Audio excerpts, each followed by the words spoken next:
Hello, this is Ellen Kokinda. I am planning analyst. We are starting the meeting for the Historic Landmarks Commission full board for April 15th.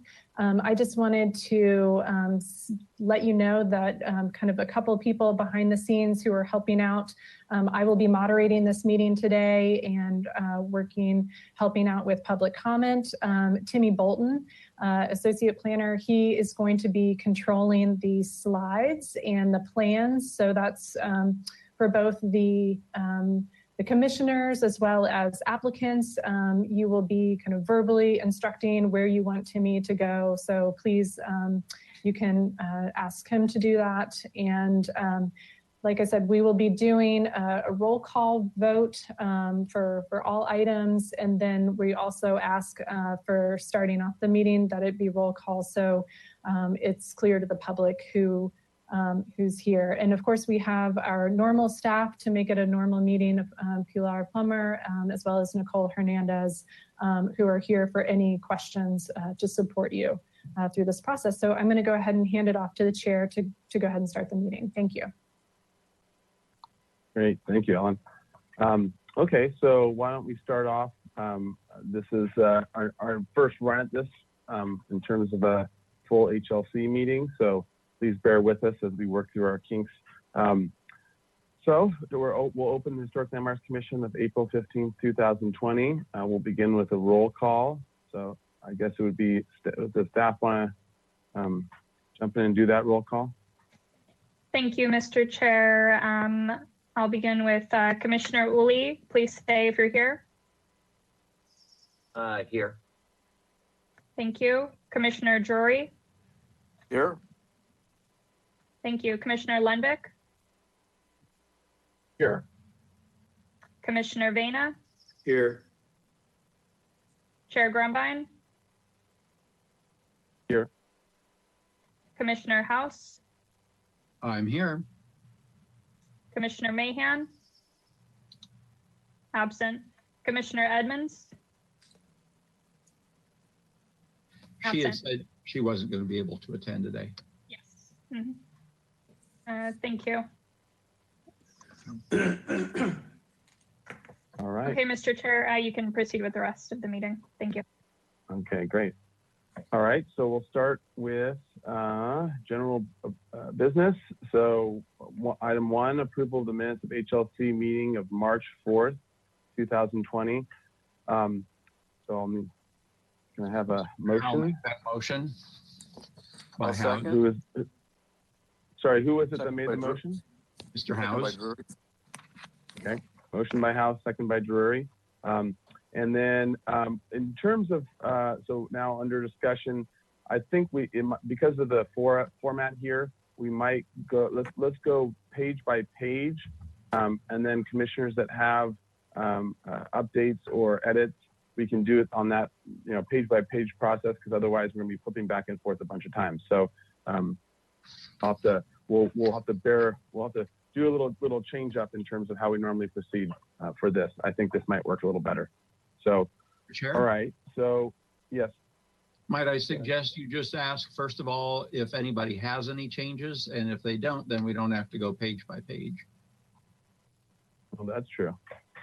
And Mr. Chair, I'm sorry to interrupt. I just I know that this is everybody's first meeting, but just for everyone to get comfortable, if you do want to address the chair, please get used to turning on your microphone and your webcam so that members of the public can understand who's speaking. And it's best to just introduce yourself.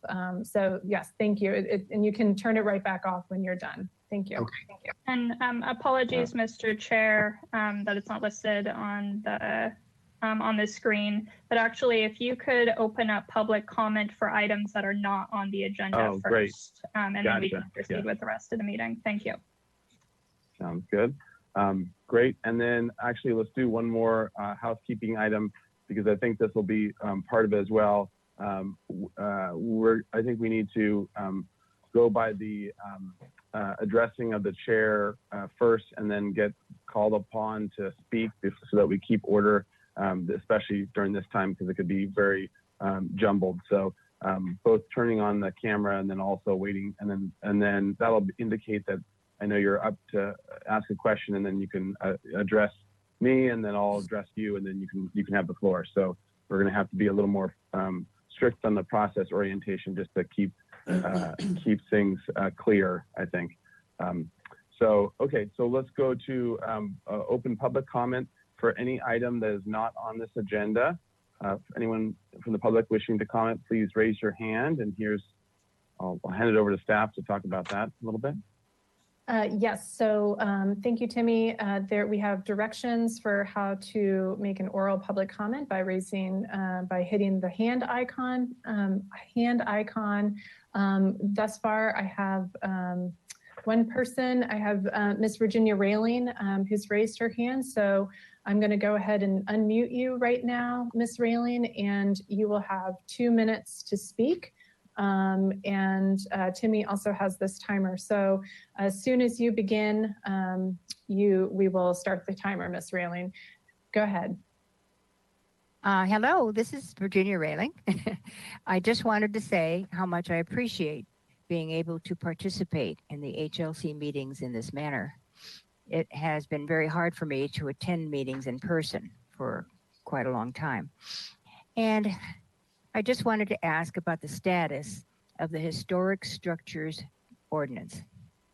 I realize that this crisis has forced the city to put so many things on hold, and I understand. However, for many of us stuck at home, this would actually be a great time to read the big draft, which Ms. Hernandez had mentioned at the beginning of the year. So I wanted to ask, what is the status of the draft? And would it be possible for us to read it with the understanding that it is probably going to evolve? Thank you very much. And I'm so glad that everyone is well. Thank you. Thank you. Great. Thank you. And Chair, All right. It looks like I have one other, I have Mr. Rick Clausen, who has also raised his hand. So I'm going to go ahead and unmute you, Mr. Clausen, and you will have 2 minutes to address the board. Please go ahead. Thanks very much. I didn't plan to speak, and I don't know Ms. Raley, but I have to echo her comments. First of all, a thank you to the staff. This process of online meetings is getting better and better, smoother and smoother. And I particularly like the timer on the screen now that shows speakers how much time they have left. That is particularly nice. But I'd also like to echo my support for Ms. Raley's request for some sort of status on the Historic Structures Ordinance, as well as the status, which I understand will follow that, of the, I believe there are 6 proposed historic districts. So all of those things are of importance. So those of us that are interested in Santa Barbara history. Thanks so much. Great, thank you. And Mr. Chair, that is all of the members of the public who have requested to speak. So I will hand it back to you. Great, thank you. All right, so now we'll close public comment and on to item number 1, approval of the minutes, and back onto that item. So let's open up that item, and so I'll go with the suggestion of, we'll see if this works, with just going through and asking if anyone has any adjustments to the draft of the minutes. So we'll start with that. Commissioner Uli, I see your screen up. I don't have any comments on the minutes other than the fact I'll abstain because I was not present. Okay, great, thank you. All right, anyone else with any edits to the minutes? Commissioner House? None from me, thank you. Okay. Any other commissioners? This is Lenvick. I have none. I read them and they are, as best of my memory, correct. All right, great, thank you. Any other commissioners? All right, so with that, we have a motion, and so all those, I guess we should do a roll call and all vote yes or for approval or no for not approving. So I think the staff will do the roll call, I believe. Is that correct? That's correct, Mr. Chair. So I'll proceed with that. Commissioner Uli, Abstain. Commissioner Drury, Aye. Commissioner Lenbeck, Aye. Commissioner Vena, Aye. Chair Grumbine, Aye. Commissioner House. Aye. Thank you. Commissioner Vena, did you have an additional? Not at this time. No. Thank you. All right. So it was all yeses except for abstention from Uli. All right. On to item 2, approval of the consent calendar of April 15th, 2020. Ms. Thank Plummer? you, Mr. Chair. All items today were reviewed by Chair Grumbine and Commissioner Vena. Item A, 135 East Ortega Street, received final approval as submitted. Item B, 111 West Valerio Street, was referred to the full commission for consideration, and I'll read those comments. Refer 111 West Valerio to the full commission for consideration. There is concern for the Chapala Street frontage and is not found acceptable as currently designed. A site visit is in order to understand the impact of the existing oak tree, the as-built fence on the Chapala frontage, and to consider the historic character of the neighborhood and surrounding streetscape. As designed, the Valerio Street frontage was found acceptable and the additional parts of the landscape plan were acceptable. All right. Thank you. So with that, then we'll need a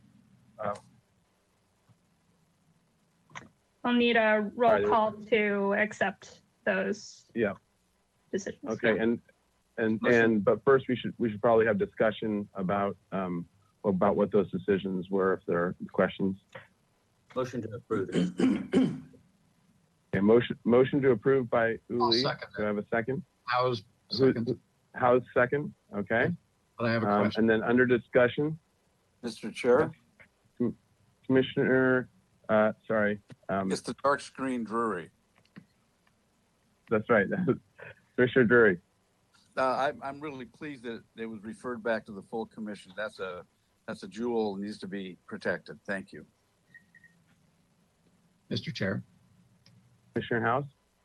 I'm just wondering and a little bit concerned by virtue of saying certain parts were acceptable, that doesn't constitute any kind of partial approval, does it? Mr. Chair, and then to Commissioner House. So we're ratifying the minutes. If there's any elements that you want to comment on, you can include that in your motion, then we'll include that in our minutes for today. So for example, if you don't necessarily agree with certain items that are listed from that motion. Well, I would say that I would want to review the proposal in its entirety and not just be limited to the Chapala Street elevation. Okay. And correct me if I'm wrong, Ms. Plummer, but that is currently with our direction of we were finding in that we found that portion acceptable. That was not an acceptance, a motion of acceptance. Things can still change, obviously. That's that correct, they were Mr. commenting Chair. on. Yeah, it's not. It was Okay. not a formal approval. It was continued to the full commission for their consideration. Those were just the consent reviewers' comments at the time. And also just as a point of clarification, because I think it probably warrants some explanation as well. Part of the reason for it was that the owner wasn't there, but through their agents, we were not, Commissioner Vena and I were not satisfied with the Chapala Street fence line. And so we asked that the owner consider, or the design was not acceptable and that it would have to be changed. And the owner asked for a decision of either acceptance or a rejection so that they could appeal it to City Council. And we felt it would be better to go up to the full board, and also they also were part of their explanation was that if you go to the site, you would understand it more. So part of our motion was also for the full board to see it, consider it, and also to make a site visit, and so that everyone fully understands what is being done before an action is taken. So that's just a little background summary of why it's getting called up as well. Mr. Chair, Lenvick. Commissioner Lenvick? The fence is encroaching on both street frontages, is that correct?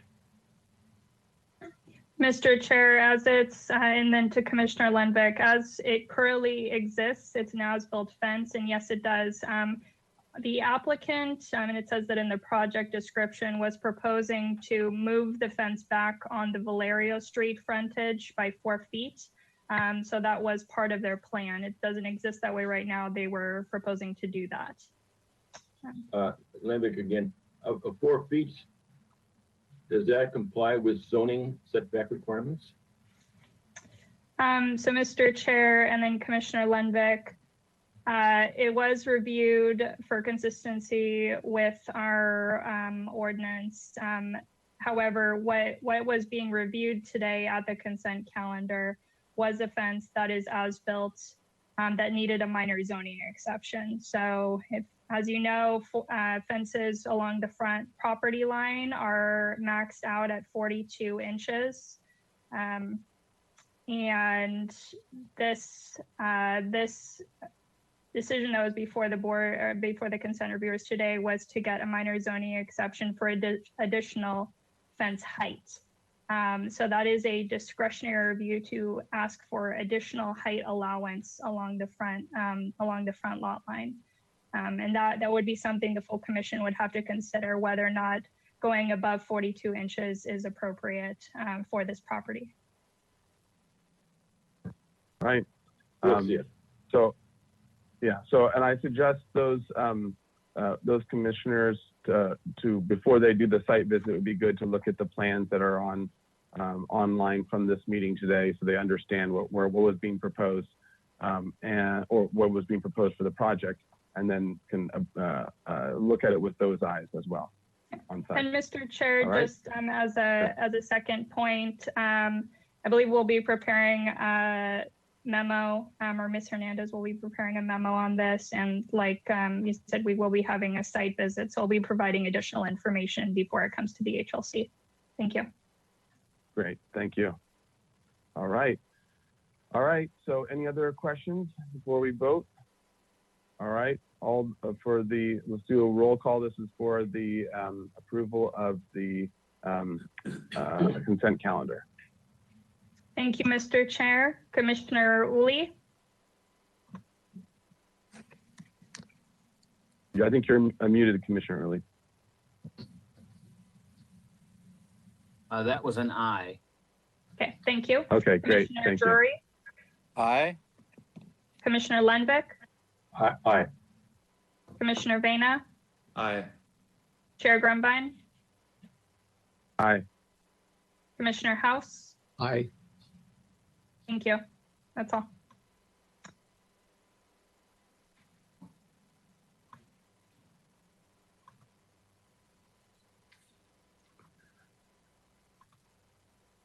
Okay, so passed unanimously. We have now on to item, let's see, we did approval of the consent calendar. So I think we need to go to any other, the announcements or that. Hold on one second. I got the agenda. Yes. Commissioner House, is that you? I abstain on item A on the consent calendar. Okay, great, Thank noted. Okay. So hold on one sec. Let me pull up our, okay, so now we have the approval of the consent calendar. So next we have any announcements, requests by applicants for continuances and withdrawals, and future agenda items and appeals. Any announcements or? Commissioner Grumbine, I have one announcement. Yes. Right. Yes, Ms. I'm going to Hernandez. respond to the two public comments. Just as an announcement, we are still working on the historic resources ordinance. Obviously, a lot of energy was into getting going, but we are all back and look at the ordinance right now, and it is our goal to get it in front of you as soon as possible. We're just tuning that draft so the best draft possible. So I would expect it in the next few meetings. I'll do a presentation, outline the changes, and then we'll have a 30-day review period for you all to really bring back your edits and comments. So it has not been forgotten. And it's on the way. Thank you. And as part of the historic ordinance, that you have to stay 6 feet away from a historic building. Yes. All right. Okay. So, all right, let's go. Any other announcements? Mr. Chair? Yes. Who is this? Lindbeck. Commissioner Lindbeck? Yes. We were scheduled to have a presentation of the objective design standards about a month ago before we encountered this delay. And I assume that there's still a goal to have the objective design standards brought before us sometime in the near future.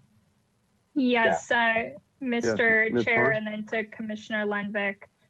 That is still an effort. For this agenda, we opted to give preference to applicants whose projects had been delayed. We will be bringing the objective design standards to the commission. I believe there will be a tentative date mid-May at this time, but we'll be resending out the memo prepared by Rosie Dicey. I believe she has some additional changes, so that is an ongoing effort. Thank you. Thank you. Great, thank you. All right, any other questions or sorry, not questions, but announcements or future agenda items? All right, in that case, we'll close that item on to item E, the subcommittee reports. Any subcommittees meet that I know of, or not that I don't know of, because there hasn't been a lot of meeting. Okay, so all right, with that, I will close subcommittee reports. And we are now on to item 1 of the agenda, the historic structures report for Los Patos Way off-ramp underpass, bridge number 51-0235.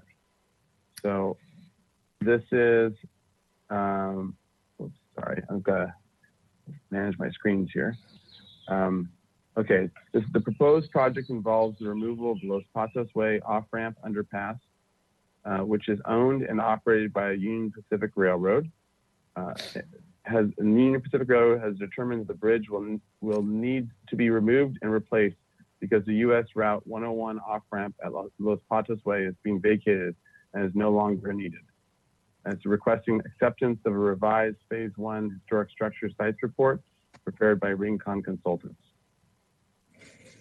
All right, so the staff have comments on this? Yes, just with the original report, it was not blatantly clear that just the sandstone versus the top of the railing or the railroad was the girders, significant, the girders and the railroad itself. And the applicant said they intended it to be just sandstone. I did not think the commission had that full understanding. So we had the language for you and the analysis so that you understand that in their opinion, it's just the sandstone abutments, and that is up for you to evaluate and make a decision upon. And so that's why you're seeing it the version. And now all the language is very clear, the difference between bridge, underpass, abutments, and the over part. Great, thank you.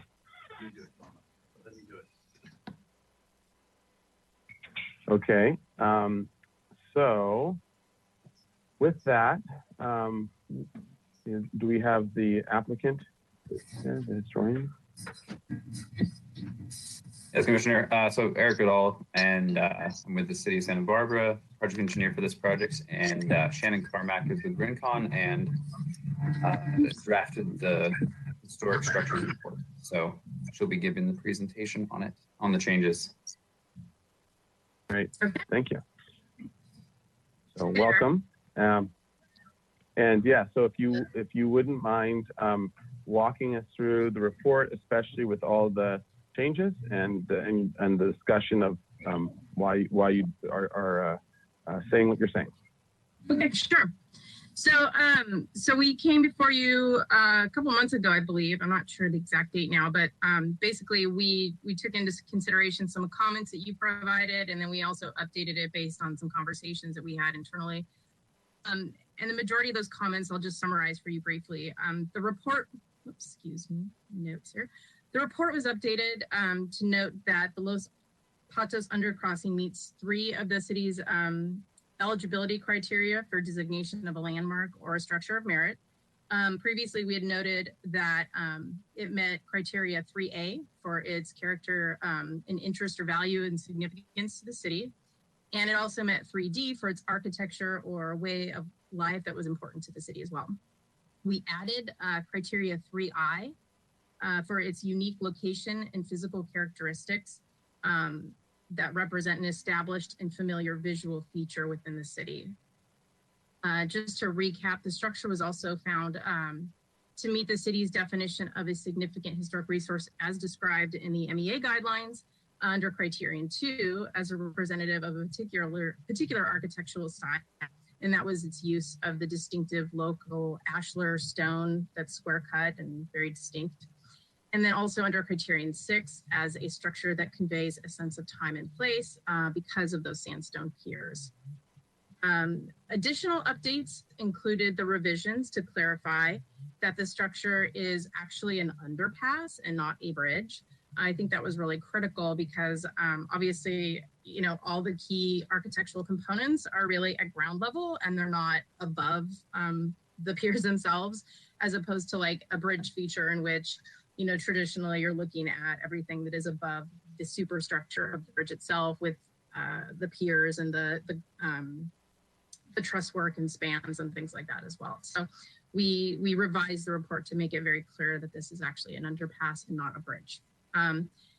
Also, criterion 6 was updated to clarify that the underpass is the resource and that the key component to that is stone piers and that those are the features that meet the eligibility criteria under criterion 6. And then finally, the conclusion was updated to clarify that the character defining features of the resource are those sandstone piers and that the rail components that are really above that, the ties, rail, ballast, and the girders are not character defining. And so with that, I'm going to answer any questions that you might have.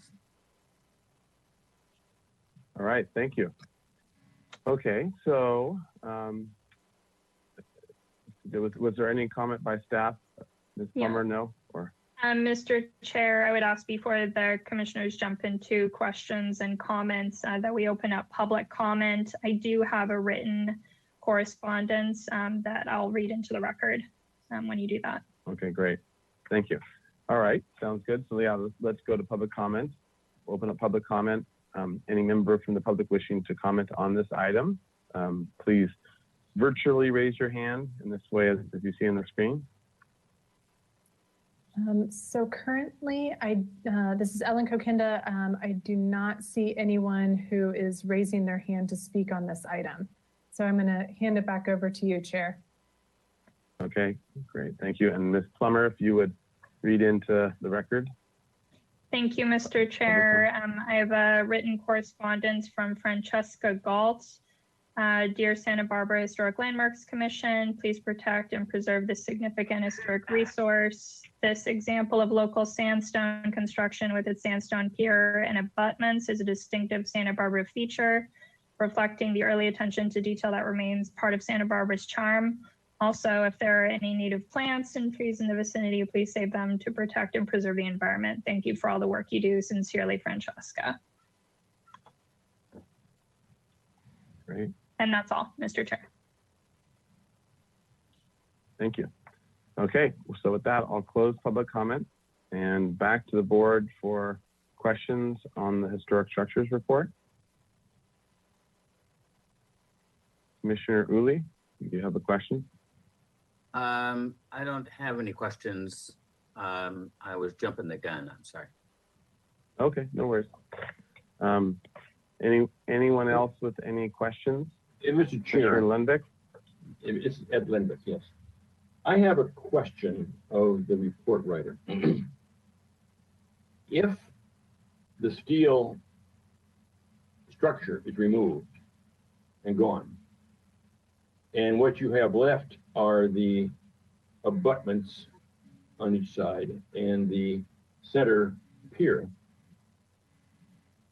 will those elements have any relative meaning as part of a bridge when the bridge itself, the functioning part of the bridge is gone? Well, I think if you, oh, sorry. Oh, I would actually, I had a similar question, and I would sort of maybe tailor your question additionally, Commissioner Lundvik, is as an underpass, qualifying it as an underpass as opposed to a bridge. What would you pass under if you didn't have girders over? Is sort of part of where I would be sort of adding to that question. So certainly. Well, I guess to say, you know, I mean, in terms of the process, you know, we're looking at this in terms of what is the historic feature and what is not. So, you know, kind of skipping ahead to, you know, what's left, what would it be? It's kind of hard to say without having, you know, knowing what the plan is moving forward as a project. So, you know, depending on what is done with the sandstone abutments and how they're, you know, how things are presented post a project and how it's designed, you know, you could remove those elements and have still have those expressed as character defining features. It's a little hard to say without having a specific project associated with that. So at this point, you know, our process was really just to identify what was character defining and what was not. And in terms of the steel girder and all those components, yes, I agree that they, you know, help to explain what those pier abutments are there for. But in terms of whether or not, you know, they could be replaced or replicated, you know, those are not, we didn't feel that those were character defining to the same degree that the pier abutments were. Mr. Chair? okay, sorry, is that Commissioner Drury? Yes, I have the same questions as both Commissioner Lundvik and yourself. And I think that the character defining features, it's a package deal, it seems to me. The girders, the trusses, the rail bed is all part of that. It's a bridge and an underpass, as I see it, just because the bridge has to be, railroad's not going to go down the underpass and climb up the other side. So I would agree with what I've heard so far. The other thing is, what's the railroad, what is Union Pacific going to do? They're going to have to do something. They're not going to just leave a hole in the rail. So I agree with Commissioner Lundvik and Anthony Grumbine, but I'd like to know what Union Pacific, if you know anything about the future plans, because they're going to obviously have to run the rail system. Although, Commissioner Drury, I'm going to jump in for a second there. Regarding that, at this point, I think it's, even though there's going to be a subsequent report or additional report judging whatever the project is in terms of what it becomes. I think at this stage, what they're really doing is sort of laying the groundwork for what's the historic nature of that structure. So if the historic nature is larger than just the stones, that's what the question is right now. Whether or not things happen afterwards or whatever the project is, we do have to separate that for now at least. Okay. I think that right now we're just looking at the report as the report, and I think what you were saying was that it was a whole package to you. It made sense as a whole package instead of as only the stone abutments. I want to keep. Yes, okay, I want to keep going to the other commissioners as well, and then we'll circle back. Commissioner House, do you have questions? Yeah, just for clarification, I just wanted to make sure that I'm clear that it will continue to be a functioning overpass for the train. It's not as if they're moving the track somewhere else. This will continue to function. Commissioner House, the report is not addressing the potential action to be taken at the bridge, strictly looking at what elements are historic of the existing structure. I understand that, but I think it's important that we know that there will be railroad tracks there in the future. There's not been any discussion that they're going to get rid of them and that these abutments might just sit there freestanding. No, our understanding of Union Pacific's long term is that there will continue to be a rail at this location. Okay. And if I could address the question regarding the girders over the undercrossing, and if you remove those, do you still have an undercrossing? I think in the report is not whether those girders are a part of the undercrossing, but are they a historic element that could not be removed and replaced and maintain that historic state of the structure? And what our report has indicated is more along the lines that the sandstone, if you remove it and replace it with something else, you've lost some historic significance to this structure, where the steel girders could be removed, repaired, replaced without losing that historic nature. Along that point, I had another question. One of my other questions was, because one of the findings was that it was the view of it from the freeway or from the public way as well as sort of I can't remember the language off the top of my head, and the view was one of the criteria as a known land, a known entity. I don't want to say landmark, but a known entity. What was that criteria again? Because I would flip through the report, but it's all digital right now. So one of the findings was that it was unique location with physical characteristics that represent an established and familiar visual feature within the city. Yes, that's the one.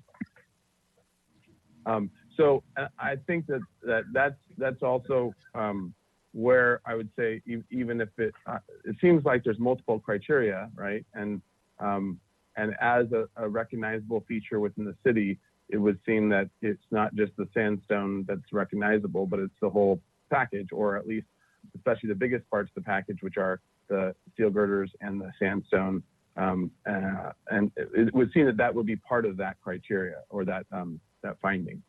I guess to turn it into a question or to make it finish off the question is, so how do you reconcile those things? It seems like there's obviously more argument for the stone because for multiple reasons for the sandstone abutments and piers, but for the other, there still seems to be some argument, right? Or am I wrong?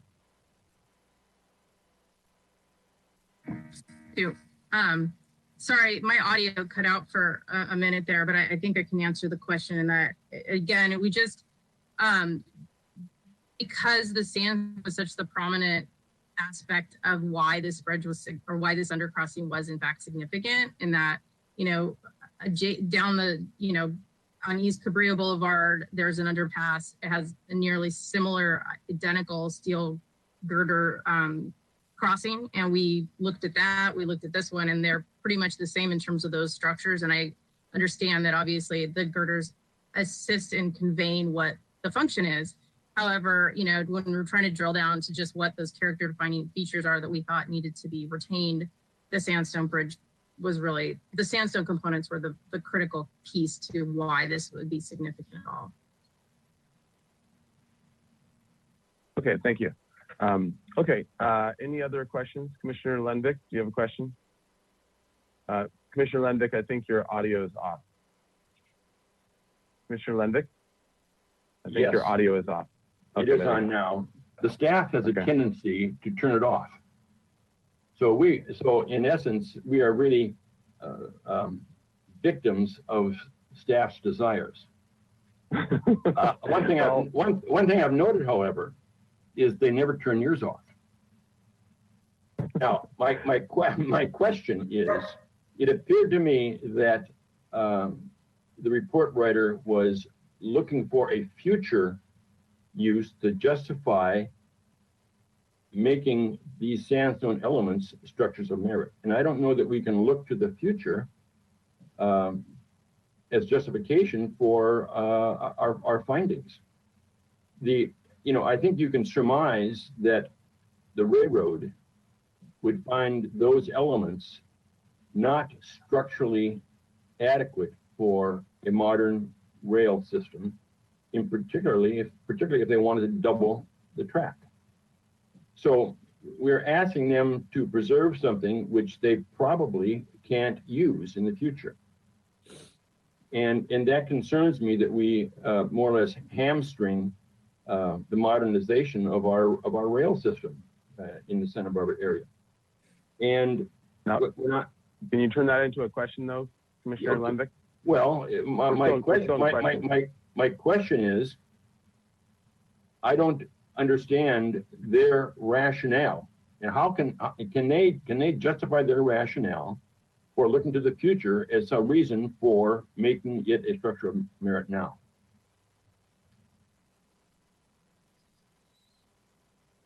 So, applicant, would you? Yeah, sorry, Mr. Carmack or Mr. Goodall. I'll Eric, let do you Shannon. answer that? Oh. I'm having a little difficulty understanding the question.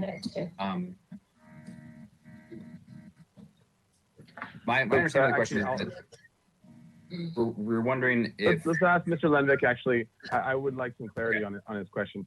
Commissioner Lenvik, could you elaborate more? Where is there certain part where you're saying that there in the report writer's comments, I got the impression that the future use of this undercrossing or this bridge structure would justify making the abutments structures of merit. And I found that a reach.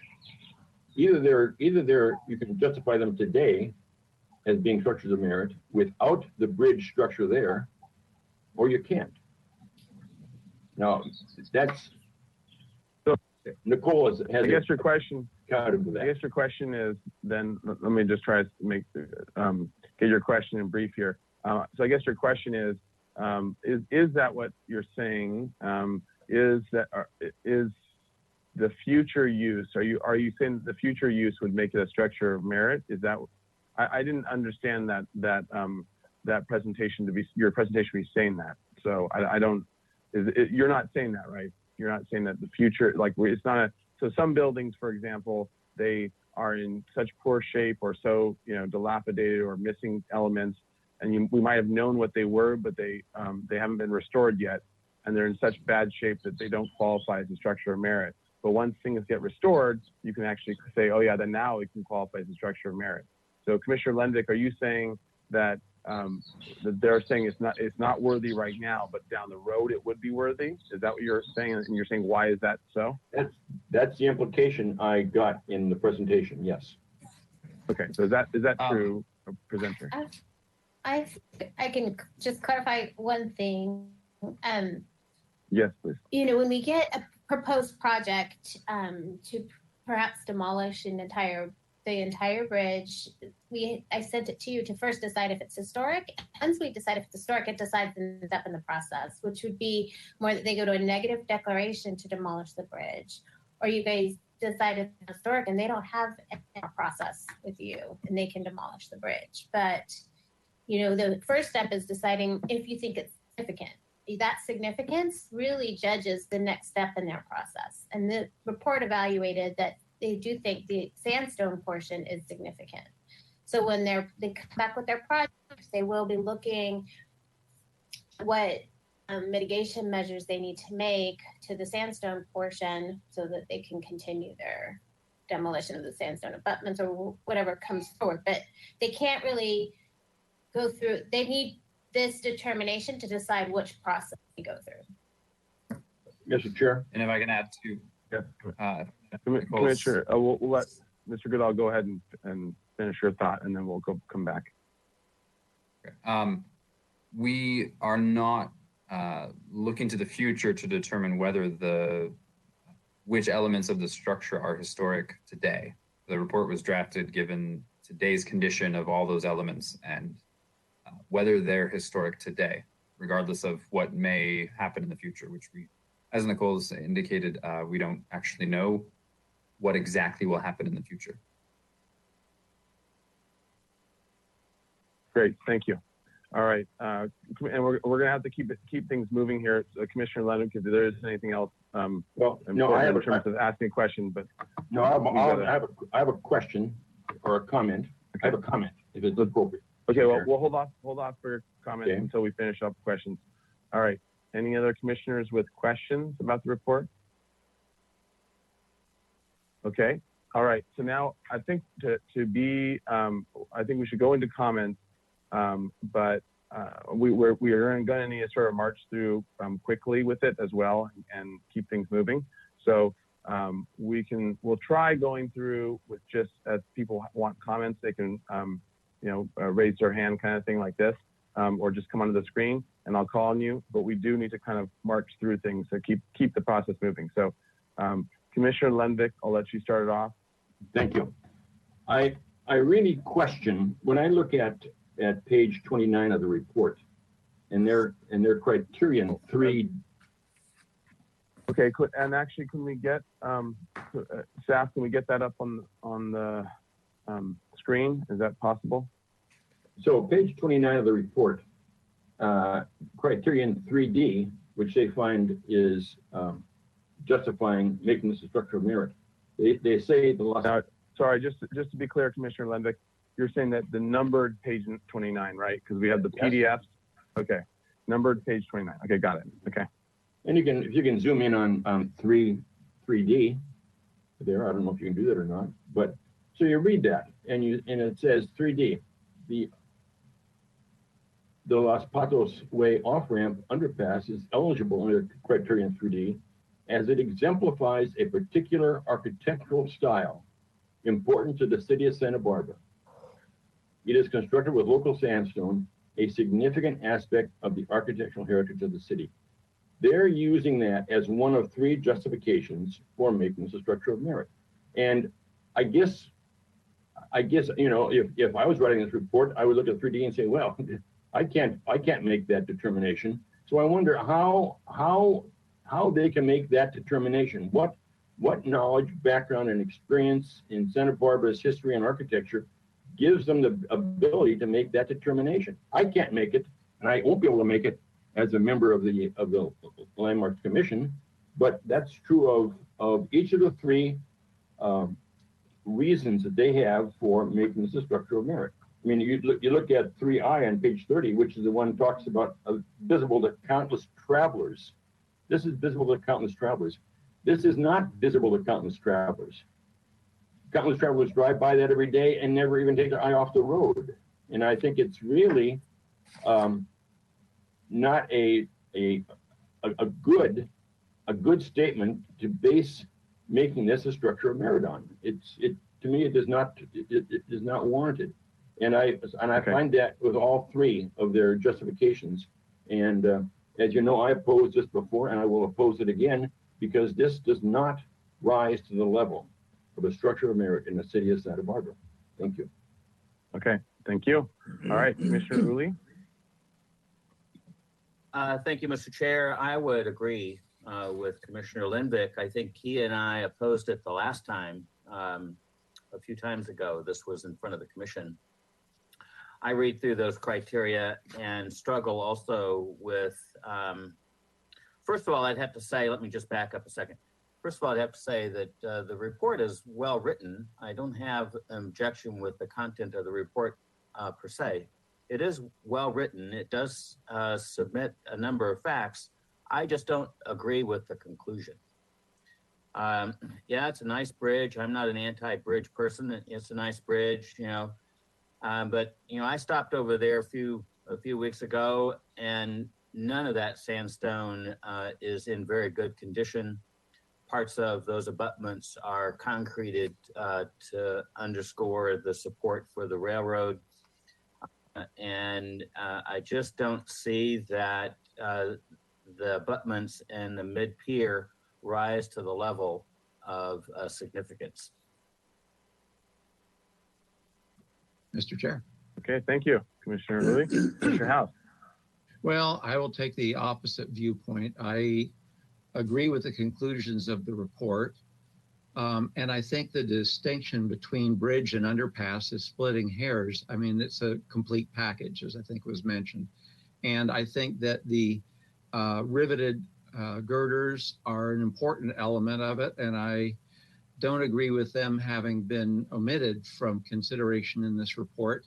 And I think that it's important to include them to guide us in evaluating a future proposal or application, because without that, they could come back with a superstructure that, in lieu of those girders, that's entirely different in proportions, in scale, in material, in finish, that would feel inappropriate to that. I know, you know, we have purview over the aesthetics of it, but I think that it would be better to establish that they are an integral part of this whole bridge, overpass, underpass construction. So, you know, and I think it's important that if it is going to change in its configuration to 2 tracks or something like that, I don't see that approving this report precludes that possibility, because you know, a landmark would be difficult to demolish, but if it's a structure of merit, I think that's still something we can consider in the future. But I think it's important to be guided by having recognized this structure. Mr. Chair? Thank you. Thank you, Michael Commissioner Drury. House. Is that Commissioner Drury? Yes. Yes. Commissioner Drury, go ahead. I agree wholeheartedly with Commissioner House and disagree vehemently with Commissioner Lenvik and Commissioner Uli. And I think that it is a package deal, and I follow the logic of Commissioner House's comments. I'm in support, and I would not. I would like to approve the historic structures report, but I disagree with the fact that the ironwork on top that signify why it was built are not considered part of the structure of merit. Thank you.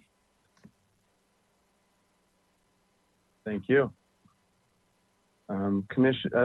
Other commissioners with additional comments? Commissioner Vena? Well, yes, thank you. I concur with Mr. House in the direction that he's taken and as he observes it. In addition to that, it was part of the historical significance of the projection of the railroad to connect the northern part with the southern part. And I think in as much as there's questions about all of this, I think it takes its significance from that aspect also, just to add to the whole scenario of this discussion. Other than that, I do concur with Mr. House, as I said, and disagree with the other statements. Thank you. Thank you. Okay, and let's see, am I missing any commissioners that are here? And so I guess that would, for my opinion on it, I agree with Commissioner House, Vena, and Drury. I think that I do think that at least the girder should be included for at least the view, the sort of the whole package view reasons, because it does make a lot more sense visually as big stand and sort of put the time period as well. It locates you in time, because even stone walls and abutments and those can be done, have been being done for now hundreds of years in Santa Barbara. So, but with the refinement, obviously, with certain citizens coming over that have sort of increased the sandstone masonry techniques, and then as well with the steel girders and the rivets as a certain period as well.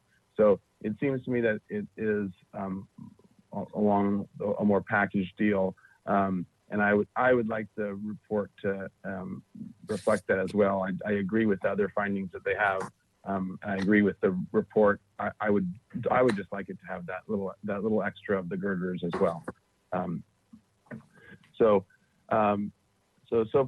with I guess we have those comments. So I think that we're partial split, but so far it's looking like that we're edging towards wanting the report to be revised to be adding the girders in as part of the at least part of the reasoning or part of the historic features. Mr. Chair. Yes, Commissioner House. If it's appropriate at this point, I would make a motion to continue this agenda item indefinitely, I guess, to include an evaluation of the iron or steel girders as well. Second. Drury. All right, we got a motion by House and a second by Drury. Under discussion, Commissioner Lenvik. Yes, the report had this in, as I recall, last time, and we sent it back to take the bridge structure out. I believe that's the case. Other thing to remind the commissioners is this has been reviewed before. I don't recall what the dates were, but it was reviewed and found not to have any merit from the standpoint of state and federal status. That's a correction. The last time you reviewed it, you did find that it met the California State Register of Historic Resources, and you got that conclusion of the report. And you agreed that you agreed with the conclusion of the report. The applicant requested to come back to clarify that the girders were not included. That was not clear in the last report. So they came back requesting not to have the girders included. It was in the last report. Does that clarify that? Can you clarify that, Nicole? Can you say it again? Okay. So when you did the last report was in December, you approved it, and the conclusions were that yes, it did actually have state register significance as well as local significance. It did not clarify that it was just the sandstone and not the girders. So that is what you're looking at today. The applicant requested to come back to make that clarification because it was not clear. I believe if you saw that last report, you would have thought you were approving the whole entire structure, not just being significant, not just the sandstone abutments. So what you're really looking today is the revision that just the sandstone abutments are historically significant without the girders. And if you don't agree with that, you should not accept the report. Mr. Chair. Okay. Commissioner House. Just to clarify, if I understand what Ms. Hernandez is saying, the previous report didn't speak to whether or not the girders were included. We didn't ask them to remove the girders. We asked them to clarify if they were included or not. And with this return report, they said, no, they're not included. I believe the only clarification you asked for last time was that it was visually significant, because that element was not evaluated, and you thought it definitely was when you come from Los Patos, and a lot of people could see it from the freeway was what the discussion was. And then when they were coming back, they wanted to clarify that it is sandstone. Okay, but we did not request that they remove the girders. No, it was never a question. I think we all thought it was the whole package. Okay. And Mr. Chair, if it's helpful, I can read the motion from the last meeting where this report was reviewed. That would be helpful. If that's helpful. So, and then thank you, Timmy, for putting it up. So the motion was to accept the report as submitted and direct staff to prepare a resolution of intention to consider the structure for structure of merit status, and the comment to address criterion 3.1 to represent a familiar feature of the neighborhood as contributing element. And then Commissioners Uli and Lenvik opposed because they did not believe the structure rose to a level of historic significance. Okay, thank you. Okay, any other, with that, any other discussion? All right, so then we'll do a roll call and vote. Thank you, Mr. Chair. So I'll begin with Commissioner Uli. Oh, you're muted, Commissioner Uli. Mr. Chair, before we take this vote, If I can just get the two of those coincided, then go ahead, House. Sounds good, Commissioner House. there's also already a motion on the floor, I believe. Well, yes, there's a motion on the floor, but apparently it was already accepted at the last meeting.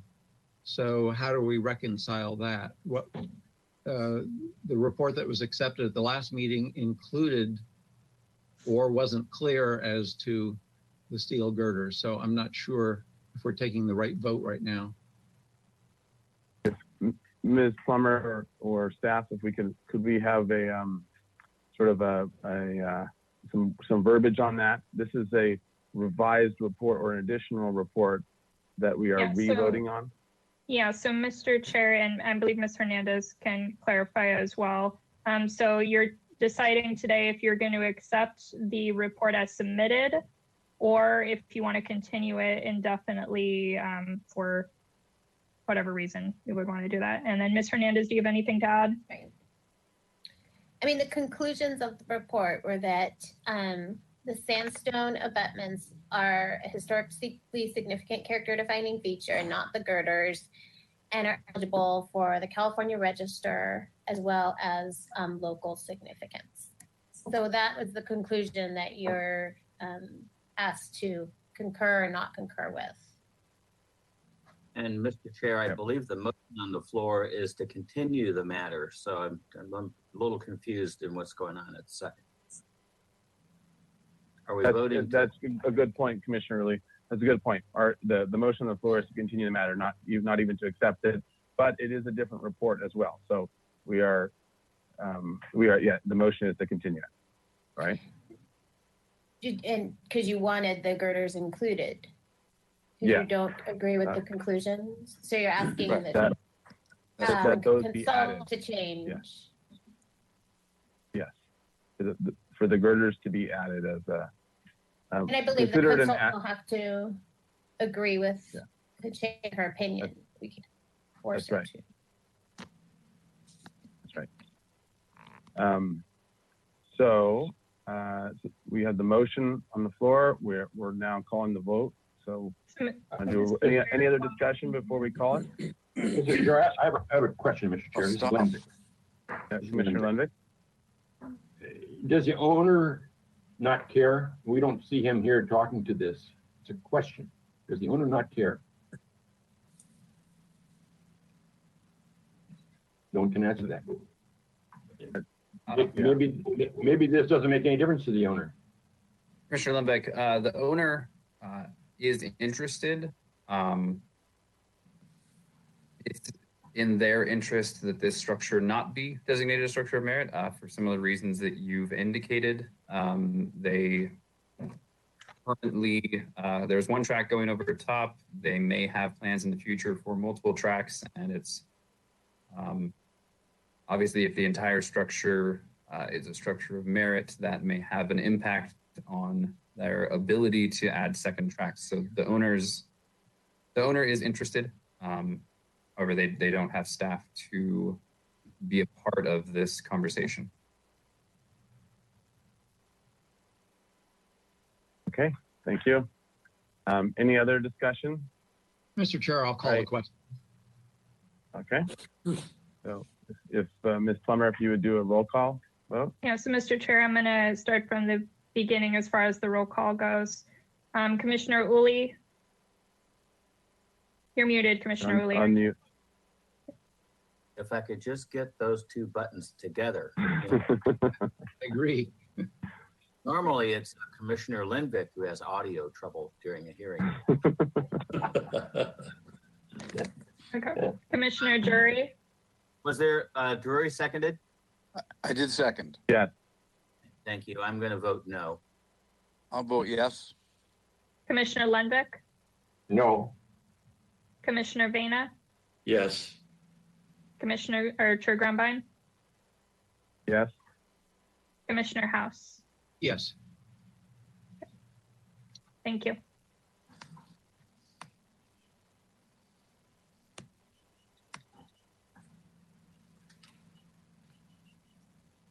Okay. Sorry, I was on mute. For those who voted no, would you like to state your reasons for the record? Same as before, is that, or is there, you want additional? I just don't believe that with all of the wonderful examples of sandstone in this community, from walls to cladding on houses to pony stops, and the list goes on, that this can't possibly rise to that level. And the fact that that sandstone is in terrible condition. It would be a fortune to restore it. And of course, the railroad is not going to do it. Having worked with the railroad on a couple of projects, if they could get rid of all the bridges in their system, they would do it in a heartbeat. They're a liability. So I just don't believe it rises to the level. Thank you, Mr. Uli. Mr. Lenvik? Mr. Chair, yes, my objection is, as stated by Mr. Uli, but also, I don't believe that the report writer has provided any conclusive evidence that justified the conclusions that they have reached. And it's interesting that the owner is not here, because the owner probably knows something that we don't know. Are we telling them that they can't put 2 tracks in because they can't remove that sandstone, and therefore we're not going to get good rail service from the Ventura area? Yeah, they don't care. Well, the city is denying us. I think we're being, we have blinders on, and we are Pollyannas on some of this stuff. But this does not warrant structure of merit status. Thank you. Okay, thank you. All right. So with that, we will now, now we'll close. Sorry. You just, yes, Mr. Hernandez? when it does come back, we'll look at the resolution extension with the project at that time. Okay. Thank you. All right. So with that, we're going to move on to item number 2, is it? Yeah. And then, Mr. Chair, right before we start item 2, I just wanted to let you know that you are able to offer a recess at any point during the meeting, and we can do that. I just wanted to make that clear in case anyone ever wants a break. Yeah. Okay, thank you. Okay, so let's maybe we'll get through the 2 archaeology reports, and then take a break. So we'll have item 2, the archaeology report for 520 East Yananali Street. And we're already behind by 40 minutes or so, 45 minutes, so we'll try to keep the charge going here faster. Okay. The El Estero Water Resource Central Electric Distribution Renewal Project consists of replacing 5 electrical substations and the main electrical distribution panel feeding all the process in the facility. The improvements include replacement of the conduit runs that connect the main panel to the substations through the site, upgrade of the waste gas flare system, and upgrade and rehabilitation of the electrical and waste gas flare and the fiber optic telecommunication system. Proposed ground disturbance associated with the improvements is anticipated to extend no further than 4 feet below the existing ground surface. All ground disturbances will occur within non-native documented fill soil. This is a requesting of acceptance of a phase 1 archaeological resource report prepared by Heather McDaniel McDevitt Dudek. Thank you, Mr. Chair. I have some staff comments before we get into the applicant's portion. So as you know, with archaeological reports, these are confidential documents. So we'll be just limiting it to the project description and the footer for the benefit of the public, but we'll not be showing the report itself. You should have all read it. and see whether or not you agreed with the conclusions of the report. The report has been reviewed by our environmental liaison, Dr. Glasso, and he did agree with the recommendations and conclusions of the report. I also wanted to let the commission know that we are just reviewing the archaeological report. The project description, as noted below, is subject to the Architectural Board of Review, not the Historic Landmarks Commission. So you'll not be seeing the actual project. It's just the review of the report. Thank you.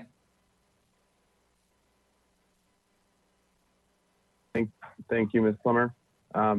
Okay, so with that, is the applicant here?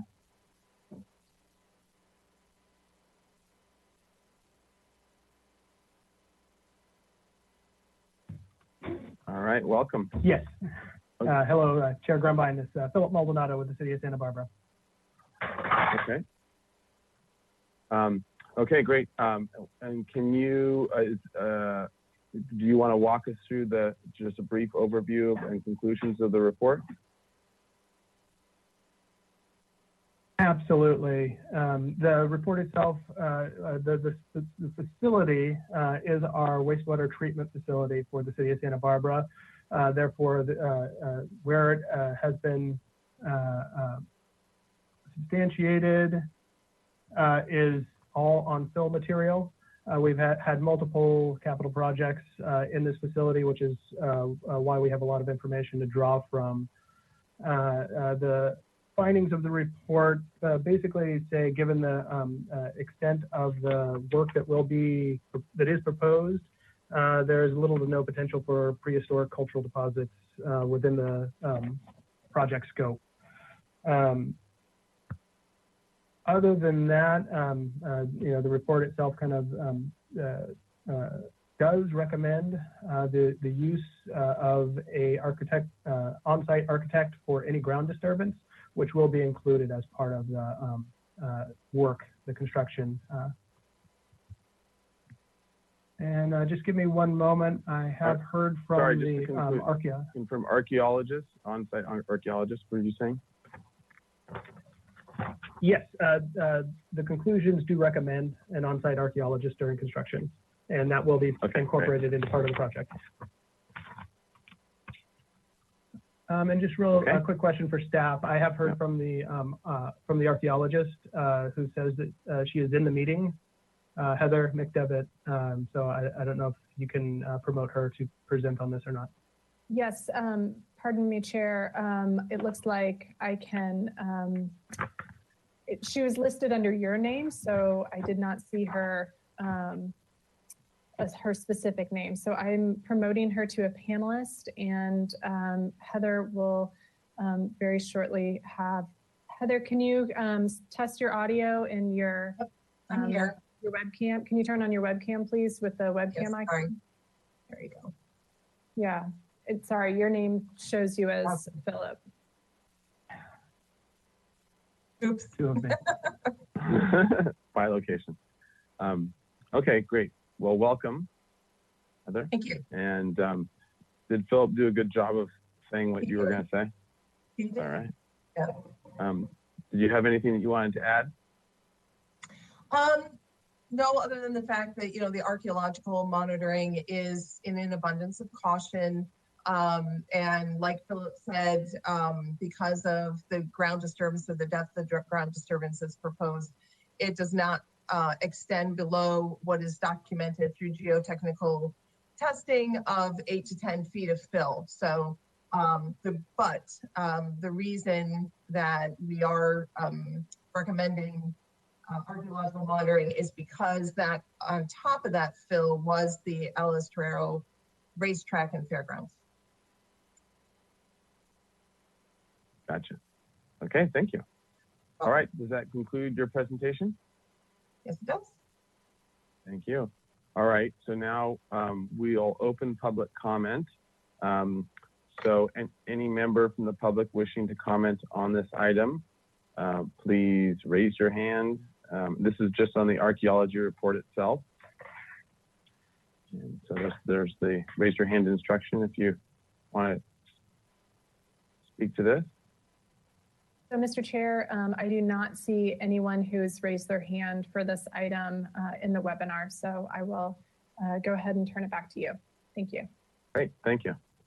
All right, so with that, so let's bring back, we'll close public comment and back to the board for questions regarding the archaeology report. Commissioner House, do you have any questions? I don't have any questions, and in the interest of moving the meeting along, I would be willing to make a motion to approve the report as submitted. I would second. Okay, let's, all right, Commissioner House with the motion, Commissioner Drury with the second. All right, under discussion, any discussion about it?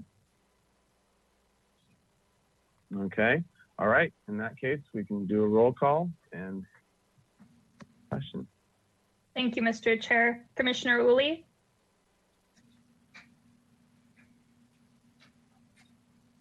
Where did he go?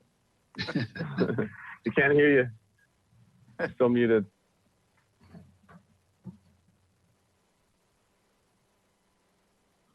No, Uli. I'll move back to Commissioner him Uli, in a are you minute. there? Okay, sounds good. Okay. Commissioner Drury? Aye. Commissioner Lenbeck?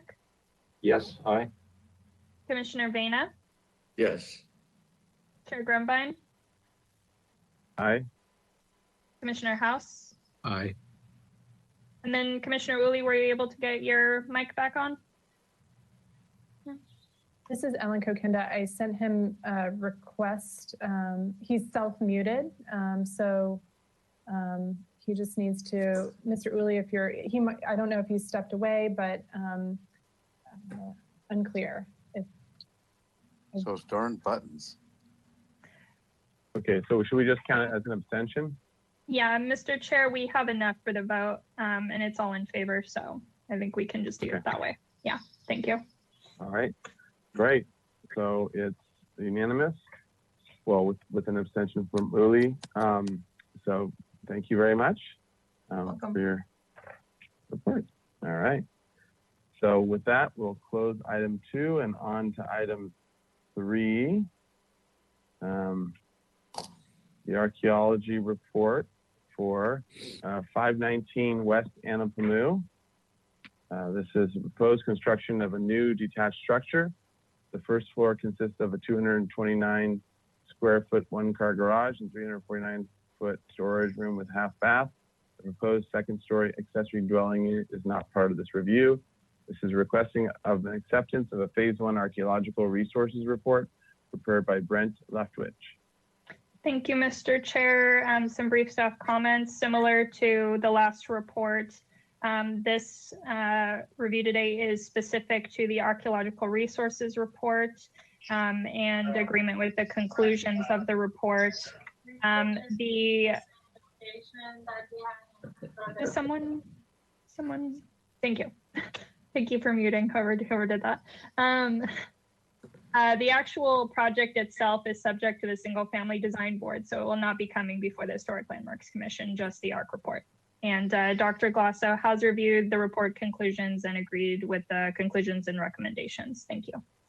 Mr. Chair? Yes, Commissioner House. I did not see a link to this report, and obviously you can't put it up on the screen. So did we get a link to this report? So I looked and looked. Yeah, Mr. Chair, and then Commissioner House, it should have been posted on the HLC members page, and it is also available. Actually, it's not available because it's confidential, so it wouldn't be on the HLC website, just on the members page. Yeah. You're tired, aren't you? Get cramps. How many more do they have? This is item 3, and I see items 1, 4, 6, and 7.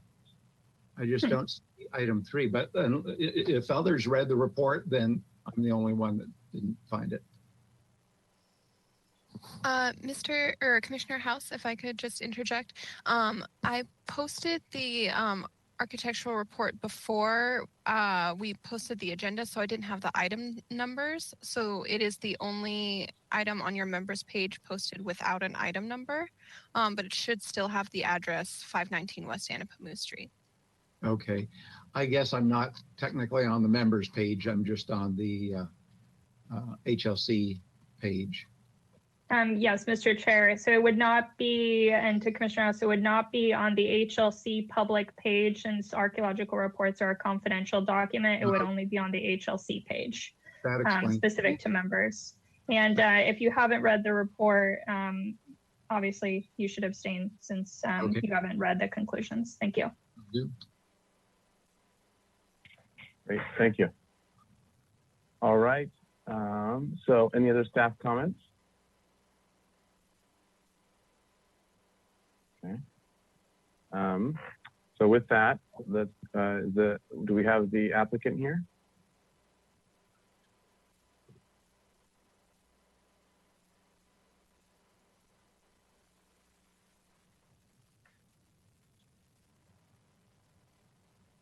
So Ms. Kokinda, is Brent Leftwich present? If not, then we might be without an applicant. Pardon me, I'm looking, we've got, hang on just one second. I don't see his name. Are you aware of anyone else other than Sarah Bronstead on his team? No, Ms. Kokinda, it's just Sarah Bronstad and Brent Leftwich. Just depends if the HLC has any questions for the applicant or not, you know. Mr. Chair? Okay, well. Lenvick here? Yes, Commissioner Lenvick. Yeah. Yes, I did read the report. I didn't keep other than the first 3 pages in my binder, so I can't refer to the whole thing, but I did read the report and found it acceptable. And after we get through with public comments, whatever, I'll be prepared to make a motion. Yeah, thank you, Commissioner Lenvick, actually, for that. We do need to open up public comment on this item.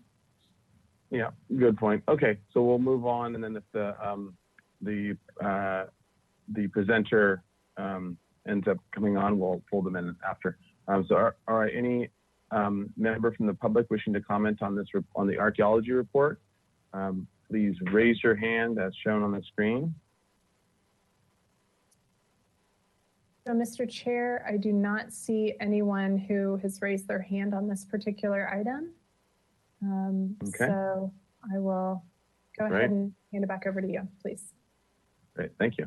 All right, so in that case, we will close public comment and back to the commission for any, well, we have a motion, so let's have a motion, and if there's someone who wants to second it, we can have a discussion if there's any other. Yes, Mr. Chair, I'll be prepared to make a motion.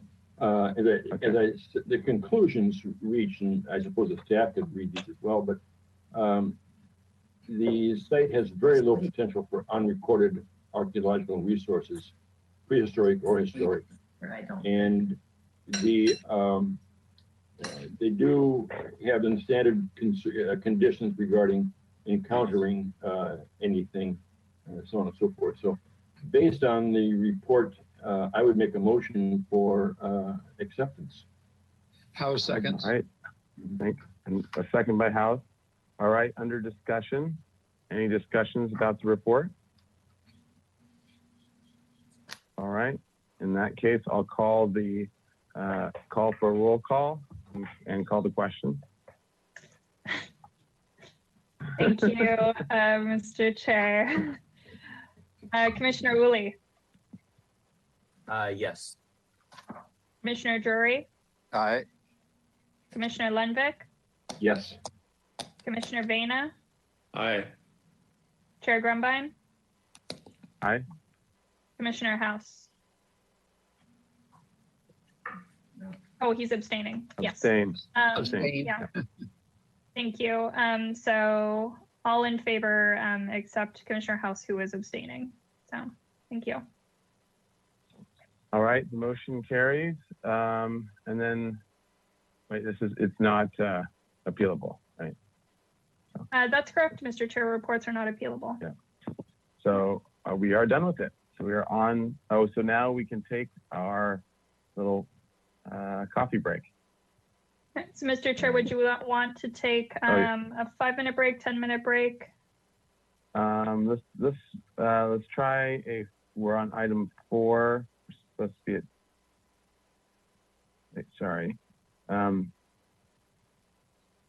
Yeah, we're on to item 4, right? Correct? Yeah. That's correct. Let's just do a 5-minute break this one. We might need another one later. Okay, so we'll be back at 3:10. Thank you. Okay, sounds good. All right. Oh, and did you want to go over process for coming back and that muting yourself and turning camera off? Or Yes. Thank you, Mr. Chair. Everyone should mute themselves and turn off their webcams. Ms. Gokinda, if you have anything else to add.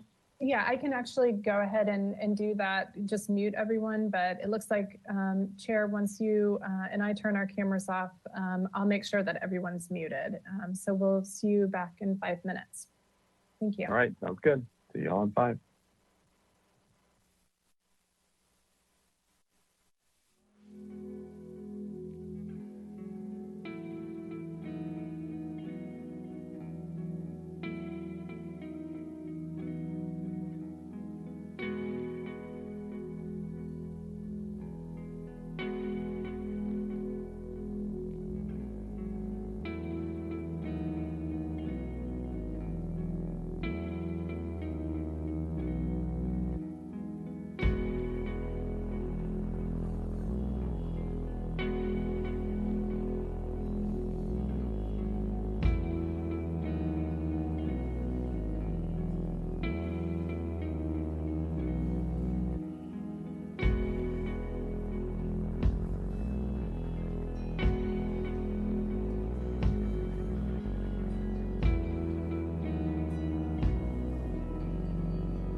let's see, can we pull up the, all right, there we go. All right, so this is 801 State Street. And it's the Las Tiendas building, constructed in 1925 in the Spanish colonial revival style by A.C. Sanders. It was a designated structure of merit. The proposal is to renovate the existing 7,000 square foot, 2-story commercial building to a new 14-room hotel with food and beverage service. The project includes a 2,700 square foot 3rd-story addition with a roof deck and elevator shaft and an expansion of the existing basement. Development plan approval findings are required for the construction of a 2,996 square foot new commercial floor area. All right, and this is there's 2 parts to this, Part A and Part B. This is for project design. So the project design approval is requested. Part A is for project requires consistency with project compatibility criteria, structure of merit findings, and development plan approval findings for the construction of a 2,996 square foot suite of non-residential floor area. The project requires an environmental finding for a CEQA exemption, and the project was last reviewed December 11th, 2019. The other part is the Part 2, or B, is requesting acceptance of a Phase 2 addendum to historic structure sites report prepared by Alexander Cole. The report concluded that the proposed project meets the Secretary of Interior standards and is less than significant, Class 3.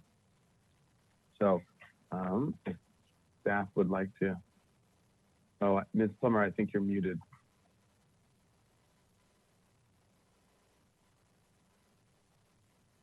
Ms. Plummer? This is Ellen Kokenda. So I just want. Yeah, I hear everything. So for some reason, I don't know why. Hang on just one moment. Mr. Lenvik, could you please test your audio? It looks like you're able to unmute yourself. And Pilar, could you say something? I don't know if we can hear you. No, we can't. Okay, so hang on just a second. I'm going to check in with our consultant, Leah Ybarra. Hi, Leah. Hi Could there. you? It seems like we might have something going on with some audio. I don't know Sure. if you're. And hi, Brian, we see you. Pilar, I do see that you are unmuted. And No, go ahead and just, oh, I heard that. That was you, Michael. Thank but you, I don't Michael. hear Pilar. Correct. So it seems to be Right. something local to Pilar. Pilar, can you nod your head if you hear me? Fantastic. What I'd like you to do is go to the audio section of your panel, switch it to phone call, and go ahead and dial in on your phone.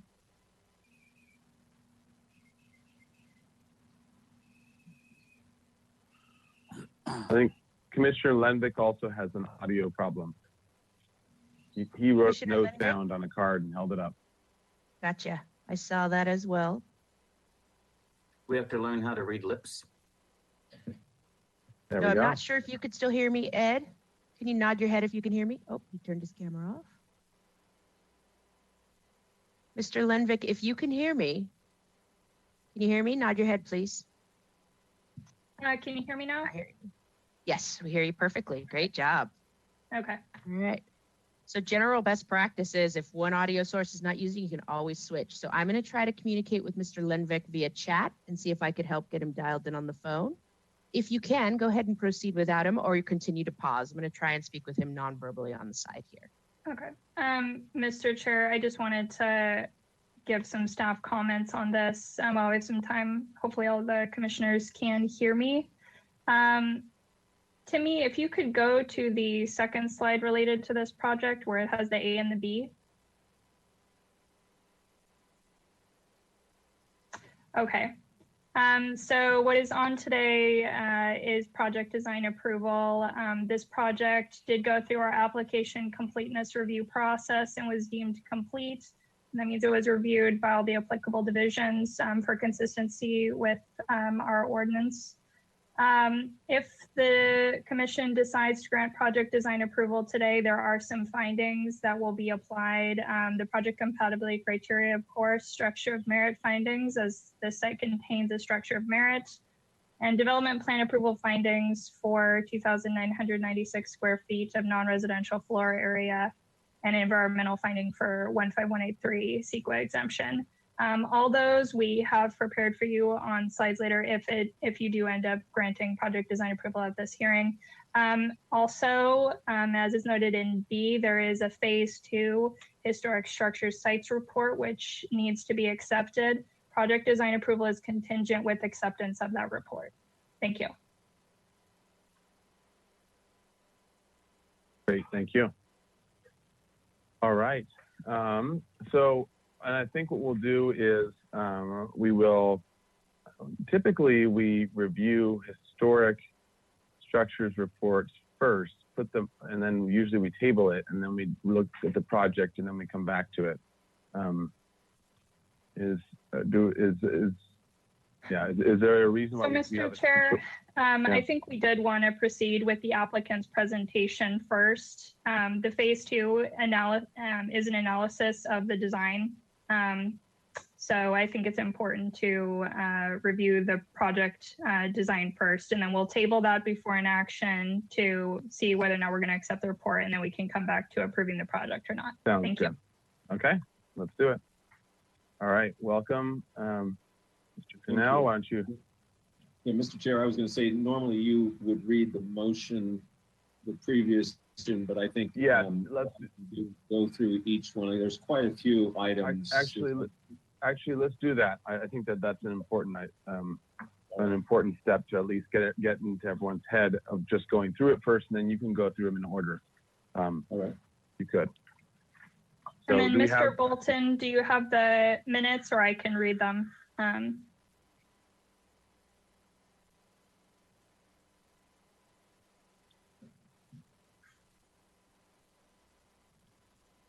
Perfect.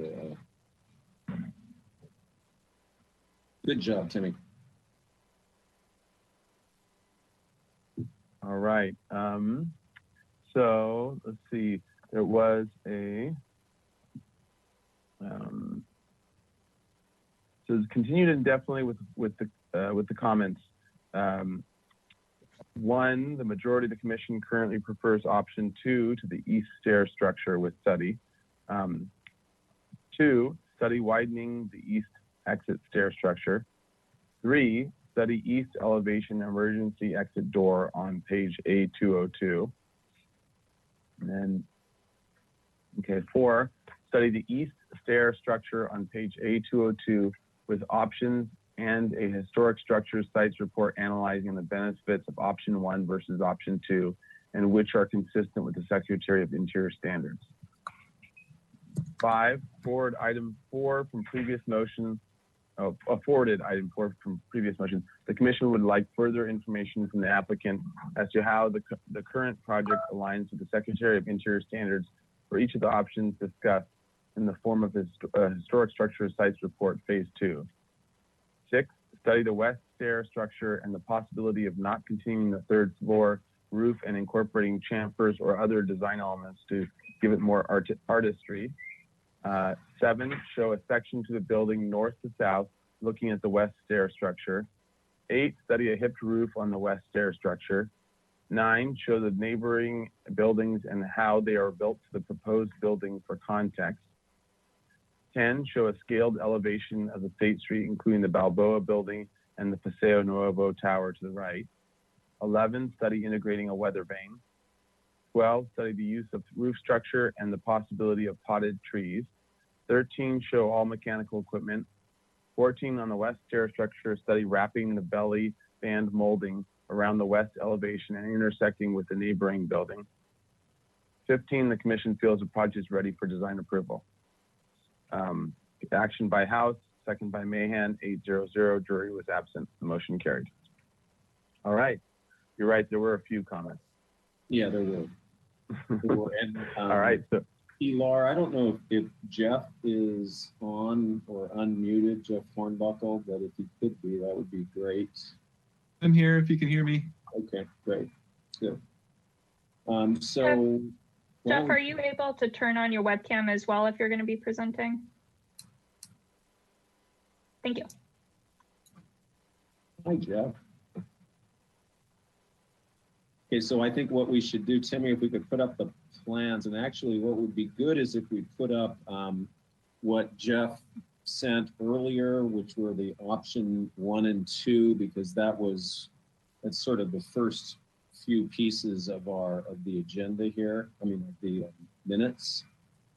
So I don't know if yeah, there you go. That's it. So this is what you're looking at here was what we presented as option 1.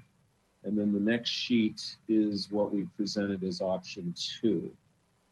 And the board did indicate that they preferred the option 2, wanted us to go back and actually study both. We did talk extensively with Alex. And by the way, Alex couldn't be on the call today, so hopefully we can adequately represent her. But she felt that option 2 was far superior. So rather than have her analyze both of these as is suggested in number 4 of the minutes, we just went ahead and basically did our studies and then had Alex evaluate what we felt was going to be the best project, which really is option 2, slightly modified. So now we can go to the main plans now that you understand the difference between options 1 and 2. And why don't we go to the elevations sheet, which I think is probably 3 or 4 in.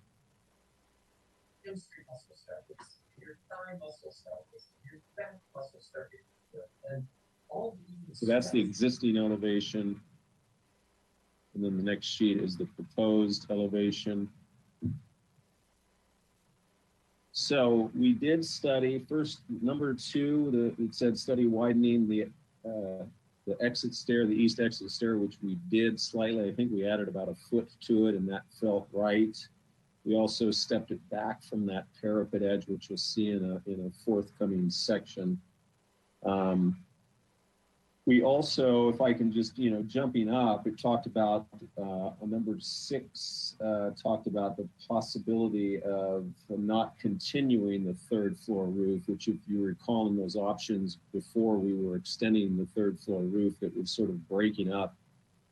And one of the members, I think it may have been Bill Mahan, who suggested, looking at that more as a tower, and it did seem to work very well. So we actually incorporated, I think it's number 8, we incorporated a hip roof onto that tower and then just extruded sort of that tower above that defining break line in the building, the cornice molding line.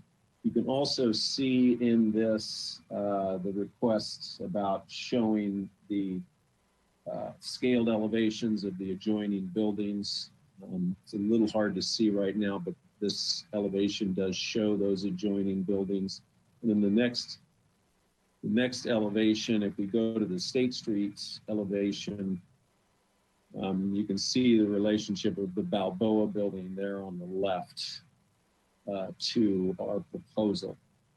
On this elevation, this addresses, let's see, what number was it? Something about the door. Just trying to find that item. It was item number 3. We had just a blank, just a solid door on that emergency door, which is the egress out of the upper floors there, next to the arch on State Street.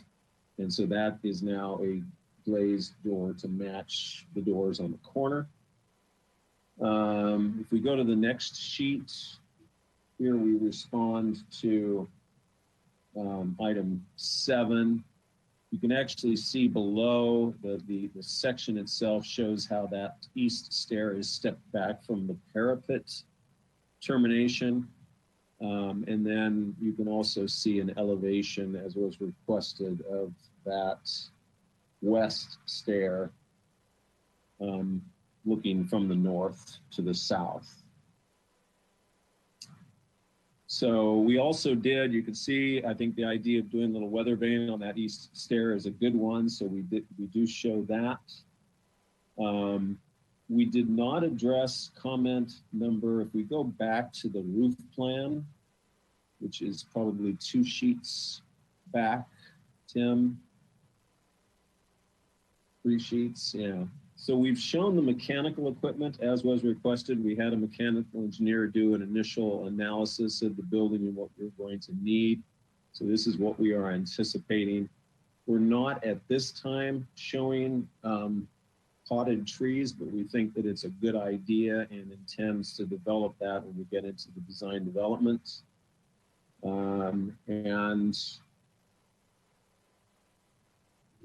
I think that I already addressed item 14, which was the belly band molding wrapping around that west elevation, which we did, and intersecting it with the adjoining building. We can see that if we go back to that De La Guerra elevation, which is 2 sheets forward again. And I think that does a good job as far as really, strengthening that defining element between the existing building and the proposed. So I think that concludes everything that we were asked to do. Again, then Alex, in her report, went ahead and addressed, basically she has in her report these elevations and addressed these specific things. So I think we need the report to really address comment number 5, which basically says the commission would like further information from the applicant as to how the current project aligns with the Secretary of Interior standards. In this case, it said for each of the options, but again, we opted to not have options here and just presents that option 2, and that's what the report addresses. So probably, after questions, we can go to the report. All right. So does that conclude your presentation? Yes, it does. All right, great, thank you. All right, so then in that case, I'll open public comment at this time for this portion of the item, portion A, the design. So if you want to raise your hand to make public comment, follow the instructions. Okay, Chair, this is Ellen Kokinda. I do not see any hands raised for this particular item. So I'm gonna hand it back over to you. Thank you. All right, so we'll close public comment and back to, well, I guess we can now table this and go on to part B of this, which is the with the historic structures report. And yeah, so let's now do an analysis of this, and then we can come back to item A once we've kind of discussed it in lieu of the historic structures report. So, Mr. Chair. All right. Yes, Commissioner Drew Drew. here. I don't have anybody on the screen. I just have the project design approval slide. I lost you guys, all your happy faces. And I don't know why. Sorry, Michael. It's so sad. I know. It's good to hear your voice, though. Mr. Chair, Ed Lendick, I had lost all voice prior, and it was simply easiest for me to exit out totally and reload. And you may find that's the case as well. God, I don't want to do that. You don't have to call me God. I'm gonna mute myself. Okay, so and actually along that line, for those that do have technical difficulties, just letting people know and then trying to step off and step back on or clear lines or things is good. I was having technical difficulties yesterday with the video, so I have them separate right now. I called in via phone, so if you do lose my picture, I'll still be on via phone, hopefully, and at least I'll be able to catch the screen as it sort of jumps around and reloads. So, all right. Right here, and I've got all your videos blazing in my face. There we go. Perfect. Okay, so with that, let's open item B, part B of this, acceptance to the phase 2 addendum to the historic structures report prepared by Alexandra Cole. And the report concluded that the proposal for the project meets the Secretary of Interior standards and is less than significant class 3. So if I could, is Ms. Hernandez on still? Yes. Yes, Okay. I'm here. Did you want to weigh in at all on or add any words on Alex Cole's report at all? No, I think I agree with the conclusions of the report. I don't think this is going to have a negative impact to the resource. I think it meets the Secretary of Interior standards. So I'm in concurrence with the evaluation. Okay, thank you. All right. And is Alex, and did you, Brian, did you say that Alex was not going to be able to be on, or do you? Well, she cannot be on, but so, you know, Okay. the thing I would suggest is maybe if Timmy switches to the report, and then if we want to look at any of her specific findings or discussion on standards, if anybody has questions on those, I think that's probably the most prudent thing we could do. Okay, sounds good. Yeah, all right. So yeah, if we can get the report up. Mr. Chair, I apologize. I don't have a copy of the historic structures report. Not sure if Pilar, if you can send that to me. But Yeah, I mean, I can just send you a link to it. Yeah, I'll do that right now. Mr. Chair, while I'm doing that, can you open up public comment on the report itself? Sure. Thank you. Yep, absolutely. All right, so we'll now go to public comment for the report portion of this project. Any member of the public wishing to comment on the historic structures report, please raise your hand. Exactly, and using the hand icon, Mr. Chair, at this time, I do not see anyone who has raised their hand. So I'm going to hand it back over to you. All right, there it is. Okay, so now we'll come back. We'll close public comment for this portion, and we will maybe go into review of the report if we can get that up. Is that Commissioner Drury? I don't have any questions. I just have one comment. It's a great report, and the only correction is on under 3 findings of significance under criterion A. In the second sentence, the building, well, it anchors the northwest corner of De La Guerra Street, now part of the Paseo Nuevo Mall. It's actually the northeast corner. Show me that picture. That's all. Northeast wall. That's just here. So page 11 under 3. Findings of significance. It's a small thing, but it's good to have a. So it would be the northwest corner of De La Guerra. Northwest corner would be against the building immediately to its northwest. The northeast corner is fronting on De La Guerra, what was De La Guerra Street. It can't be anything but. I think what they're describing it is, if I'm understanding the difference here, is if De La Guerra has a cross section, they're saying, and you say, what are the corners of that intersection? And you would say that the northeast corner would be the Starbucks or whatever it is, and then that's the northwest corner. Northeast corner would be across the street where those little boutiques are. So I think it depends. It's kind of like the elevation questions. It depends on how you're thinking of it. But I think that the main thing is that we get it. We get it marked properly, or get it marked in consistently. Yes. Anyways. Yeah. Okay. Otherwise, I would approve the report. Thank you. Okay. Good. You just want to be difficult. Okay, and I want to see if there was. I'm going to pull up my copy here real fast. Sorry. Who's talking? All right. So, okay. Any other? So, I guess we'll just go through any other questions or comments on the report. from the commission? Mr. Chair, Mhm. Michael Drury, I would make a motion to accept the report. Second. All right. Sorry, who seconded it? Uli. Uli, second by Uli. A motion by Drury. All right, under discussion?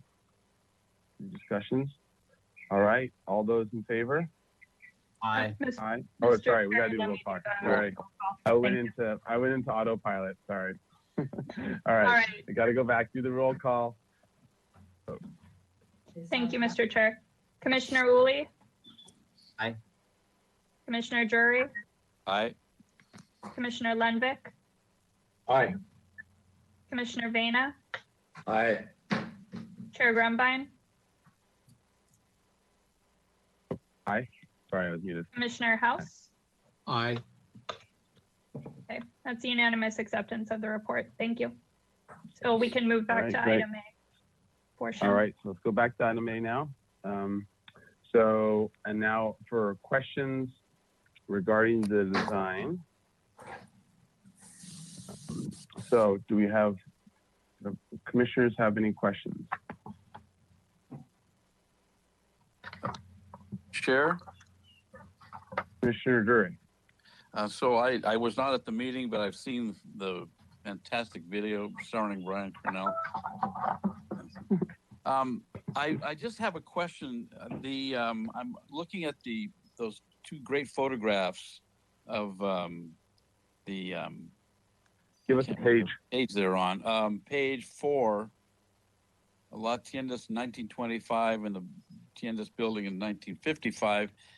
And I remember when I saw the video that I was wondering why there was no suggestion about having the same curved arches on State Street as there are in the 1925 picture when you're doing such a good job in terms of bringing it back to how it was in 1925.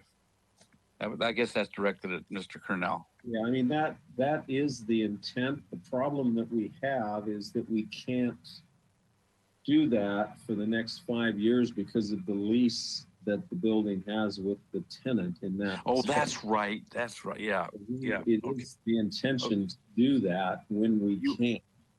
You would like to do that though? Yes. Yes. Okay. Thank you very much. And maybe it would be appropriate to, have in the minutes recording that the commission would look forward to that opportunity once that tenant's restrictions on the space are lifted. Yeah, I would certainly support that. Thank you. Great. Thank you, Mr. Commissioner Drury. Any other questions for the applicant? Okay. All right, on to comments. So, any commissioners would like to make a comment? Yeah, this is Ed Lindvik, Mr. Chair. Commissioner Lenvik? Yes. Thank you. I'm looking at PDF sheet 9, the exterior elevations. And I think this building with its third story is actually a more handsome building than the existing two-story building. Thank you. Yeah, it's quite nice. My question is, or my comment is, I get the impression you probably have a lot more, you have some more design work to do on this as you kind of move ahead. And the reason I say that is I don't really see, let's say, a fascia detail, or I don't see a beam tail detail, or I don't see a cornice other than simply some square lines on the paper. So I'm assuming you're going to come back with something more sophisticated when you actually come back with the final drawings. Absolutely. I mean, we were, to be honest, we were hoping to get project design approval back in December and January. Well, I'm waiting. So yes, once we have approval, then the owners will authorize us to start developing those details. Yeah. I'm sure you'll get approval today, but as I zoomed in on the drawings, it looked like relatively basic, straight line solutions to fascia and cornice and so on and so forth. And I hope that those things become a little more age related to the building. The only other question or comment I have for you is I look at this elevation, and maybe if you could zoom in just a little bit, staff, not a heck of a lot, but a little bit. I probably answered my own question. I look at the overhang on the tower and compare it to the overhang on the stair tower. The tower on the left compared to the stair tower and on the right. And I wonder why the overhang is so great. And then I realize you're actually protecting an exit way and such on the east side of that tower. An overhang normally doesn't have to be there if you're not protecting anything, and you're not protecting it on two sides, the south and the west. So that's more a comment than anything else, but yeah, I see what you're saying, Ed. I would agree. I think we can study those proportions better. Otherwise, I think I don't see a handrail detail yet. I know you're going to be matching what's on the second floor with your new stuff on the third floor. But as I was kind of trying to zoom into the photographs, it's a nice little handrail detail with metal brackets supporting so on and so forth. So I think Alex would want us, her direction to us was to make the doors not have lights on the third floor to differentiate them. And I think you'd want us to have that railing detail differentiated as well. Okay. Sympathetic, but not match. Yeah. Yes. Exactly. But otherwise, I think it's a very handsome building, and it'll be a very nice addition to State Street, and I think it'll be actually look better than the existing building. All right, thank you, Commissioner Landvik. Other commissioners that would like to jump in and add some comments?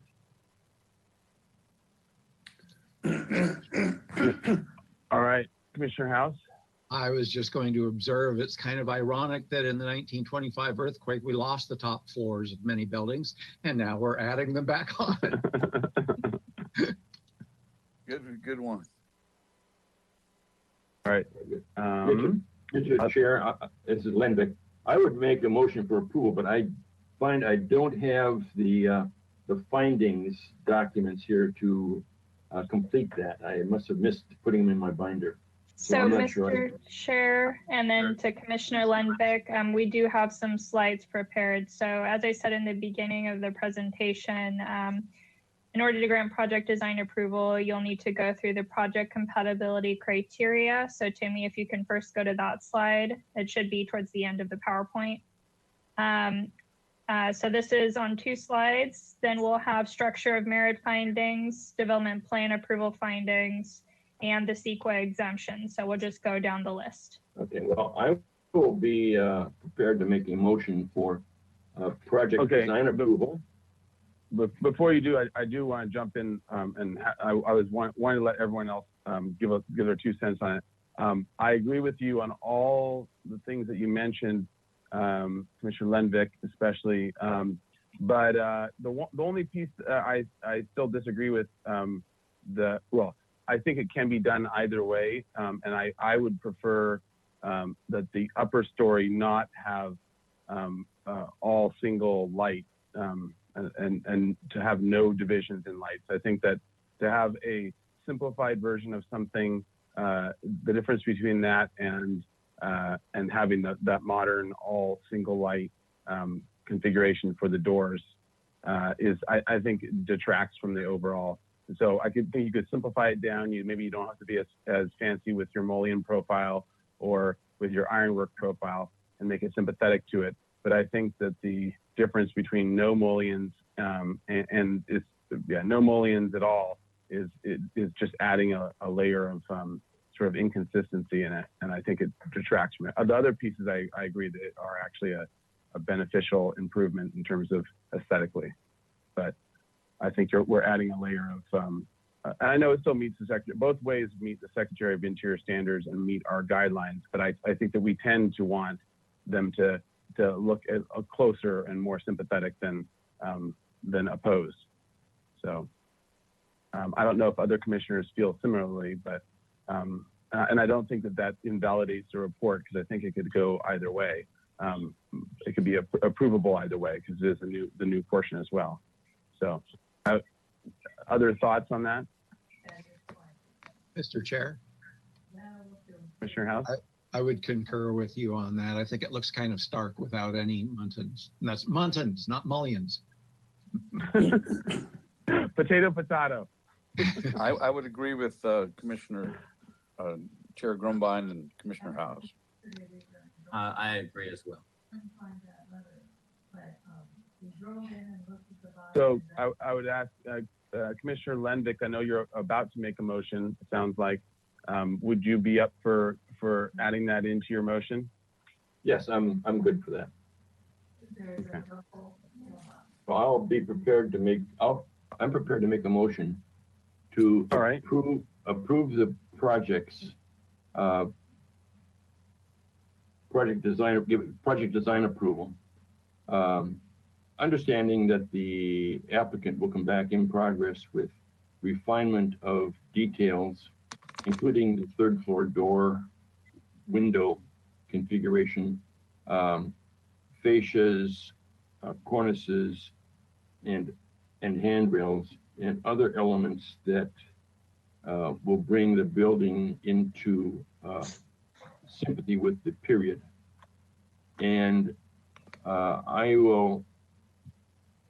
I'm reading now. Timmy, can you go to the project compelling criteria slide?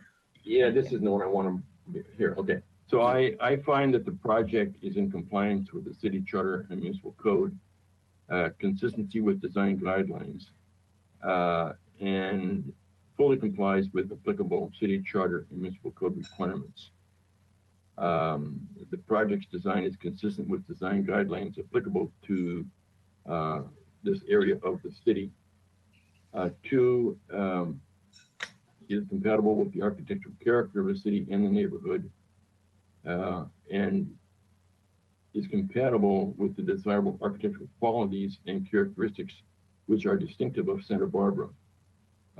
It is of an appropriate size, bulk, mass, height, and scale, and the scale of the project is appropriate for the location and its neighborhood. Next slide. It is sensitive to adjacent landmarks and historic resources.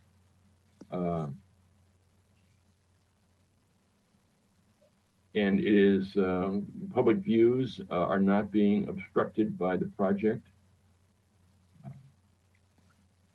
I don't find that 6 is applicable. And then Timmy, can you go to the next slide? Mr. Lenvik, you'll also have to include the development plan approval findings. Mm-hmm. The proposed development complies with all applicable provisions of this title.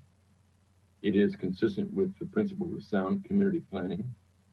It will not have a significant adverse impact upon the community's aesthetics or character, in that the size, bulk, or scale of the development will be compatible with the neighborhood based on the project compatibility analysis criteria found in sections yada, yada, yada.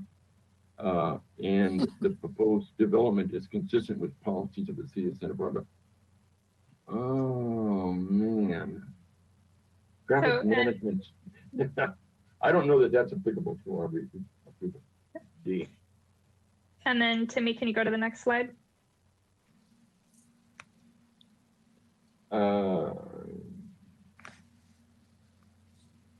It's A1, the exterior alterations. The exterior structural merit findings.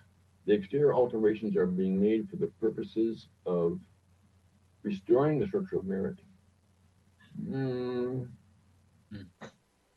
I'd rather make a finding that the project's exterior changes are being made in a manner which is consistent with the structure of merit's appearance.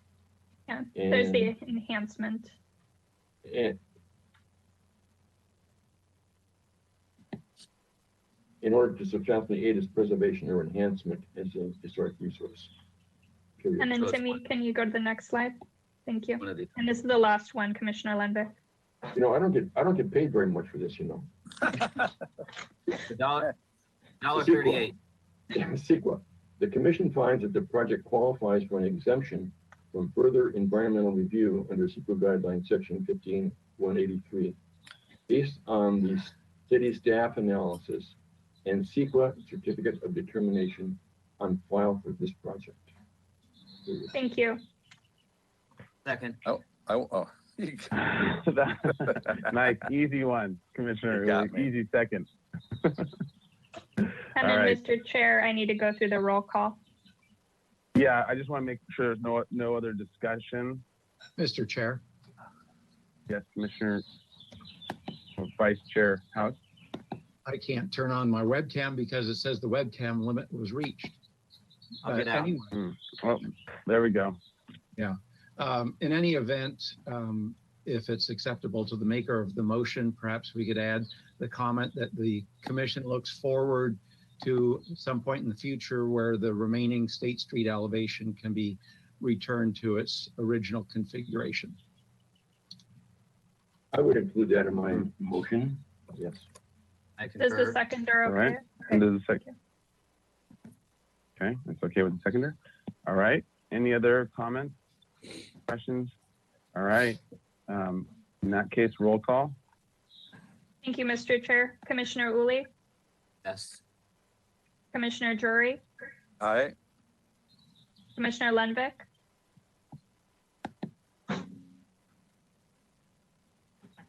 Commissioner Levick, Yes, your audio. yes, thank you. Commissioner Vena, Aye. Chair Grumbine, Aye. Vice Chair House. Aye, aye. Thank you. Unanimous. Two ayes are better than one. All right. Jeez.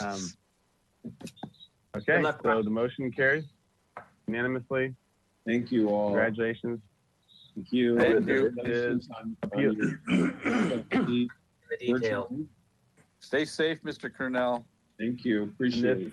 Mr. Cornell, don't This forget the motion is trees. appealable. And this action is appealable in 10 days for City Council.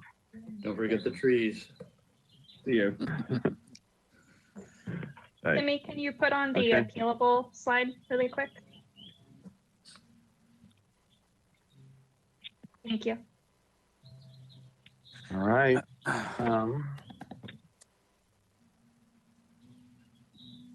Okay, so with that, we are on to.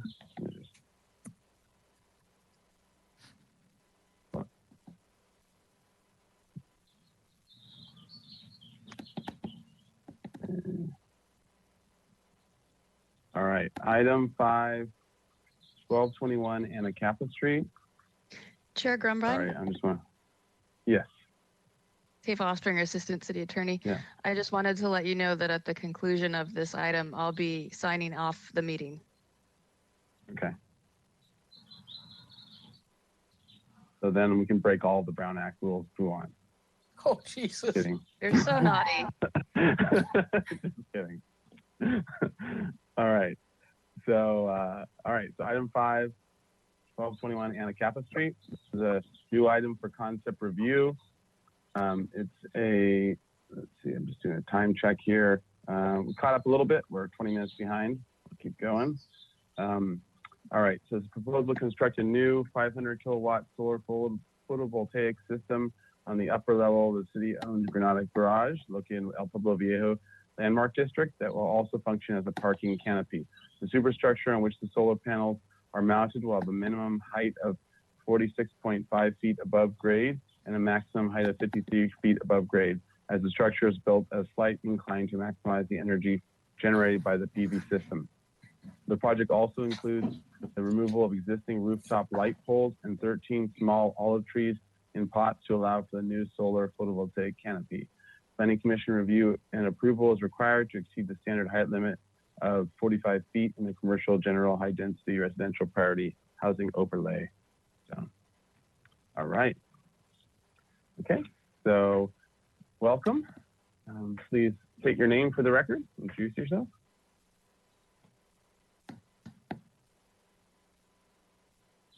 And then we'll go to after. Oh, I think there might be an audio issue.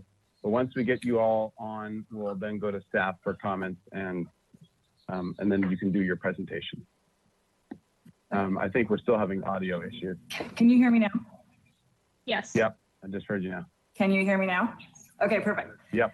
Thank you so much, Mr. Chair. My name is Alelia Parento, and I am the Energy and Climate Program Supervisor for the city. So I'm happy to bring this project to you today with our team. I wanted to provide some context. The Ameresco team will be providing more details on the project and really leading this presentation. But I just wanted to provide some context for why the city is pursuing a project like this. You might be aware that in 2017, our city council voted to adopt a 100% renewable electricity goal for the entire community and challenged our group to figure out how to get there. And so we have since been looking for opportunities at city facilities to develop any sort of meaningful renewable energy systems.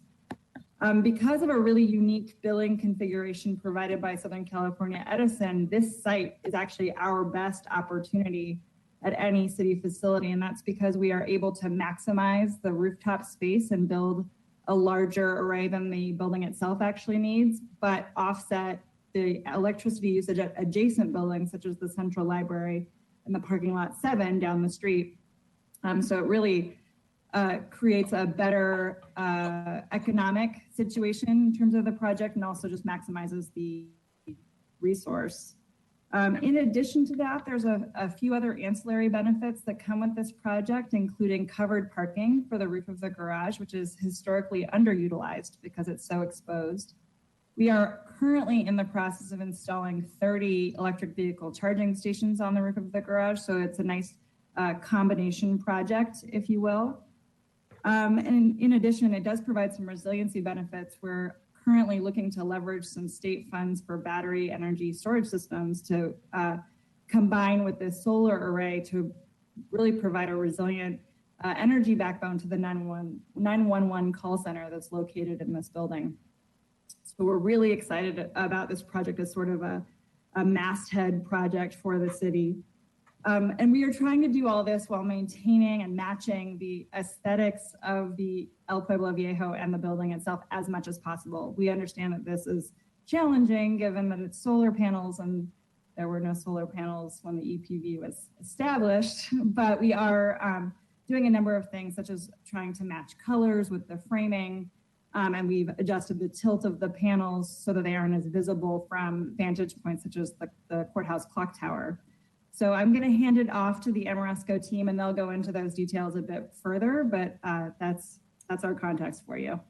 So, Mr. Chair, before the applicant continues their presentation, we need to get some staff comments. Thanks.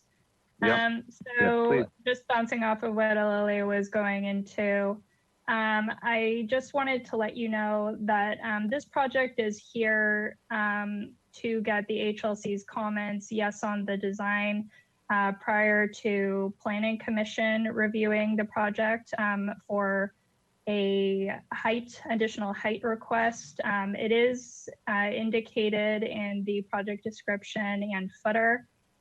This project exceeds the actual canopy structure itself that holds these solar panels, exceeds the height limit of 45 feet, which is what is required for the CG zone downtown. The ordinance does allow for additional height to be requested if the project is deemed a community benefit project by City Council. And earlier this year in March on March 17th, City Council did review this for merits as a community benefit project, which, just to give the commission some background about what that means, a community benefit project is something that has a broad public benefit, is not principally operated for private profit, and is necessary to meet a present or projected need directly related to public health, safety or general welfare. So the city council did vote to accept this project as a community benefit project, which allows the city to accept this application for design review. The applicant will go into a little bit more detail in their presentation about the actual height of the structure itself and its various benefits, I'm sure, and the aesthetics of it. But really what we're here today to get feedback on is there any design component issues you want the applicant to study? And then those comments will be forwarded to Planning Commission when Planning Commission is reviewing the height request. I do want to make it clear that just because the community benefit project was designated by City Council, that does not commit City Council, the Planning Commission, or the Historic Landmarks Commission to approving the project or its design. It simply allows the project to move forward as an application for the Historic Landmarks Commission review. So if you have any further questions, just let us know throughout the process, and I'll turn it back over to the applicant. Thank you. Great, thank you. All right, so if you would continue with your presentation. All right, thank you. I'm Ty Scott with Amoresco. I also have Alex Podolsky and Peter Burgoyne on the call with Amoresco, and Monisha Adnani with 196 Architects. I'm going to try and go through the presentation just for simplicity. And if possible, could we view the renderings before we go through the plans? Thank you, perfect. So we have some before and after shots of, this looks like someone else's picture.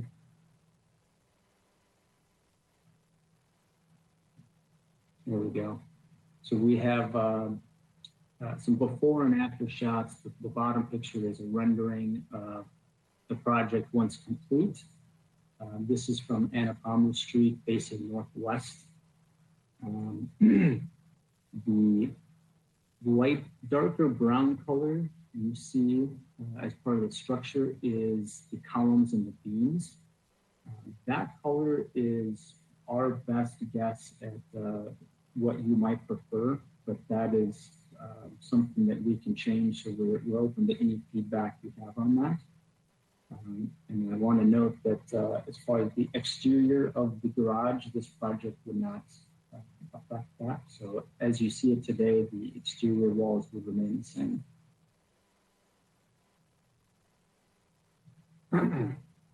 So on the left side of the rendering is what the low side of the array would be.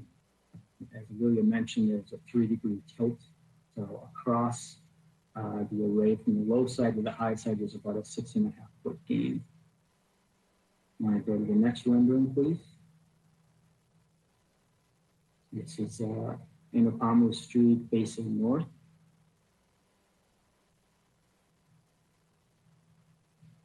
Next rendering, please. So this is the intersection of Anapamu and Anacapa, looking to the west. Next slide, please. So Anacapa looking south. And I think the next one, this is actually on the top of the garage. The light poles you see will be removed. There will be lighting underneath the canopy to replace the light poles. And then the final rendering is from the clock tower. So this is the view from the clock tower, which is kind of interesting here is in the clock tower, as you may know, there are some signs that point out different sustainability actions the city has undertaken. So from the clock tower, you'll be able to see just the top of the solar panels on the garage. Okay, we want to go to the drawings. So the project is located at the Granada Garage, the intersection of Anacapa and Anapamu. Slide next page here is going to show the X's there are existing small olive trees that are in planters. There are 13 of them that would be removed for the project. And then I mentioned the light poles. There are 6 existing light poles that would be removed. It's currently anticipated that 2 parking spots will be removed for the project to make room for support columns. Next page, please.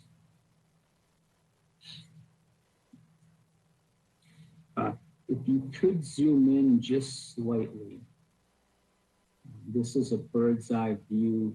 Each of those little rectangles represents 1 solar panel. These panels are installed with very minor gaps between them, roughly 3/8 of an inch.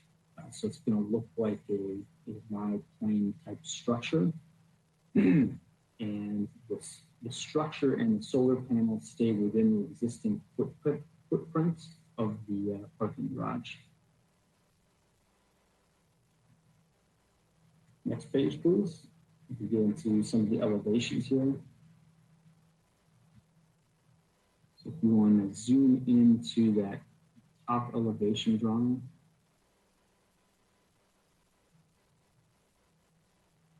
So as Aurelia mentioned, there is a 3-degree slope. Typically when we're designing solar systems, we're looking at coming up with the most efficient design. So in this part of the country, we'd be looking at between a 10 and 15-degree slope that would catch more sun, produce more energy for the customer. However, we put this at a 3-degree slope to minimize any visual impact of it. The low end from the street is 46.5 feet high, and the high end with the 3-degree slope increases 6.5 feet to a total of 53 feet.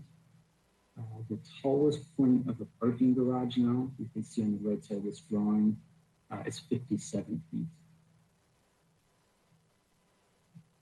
The drawings below are from the opposite view.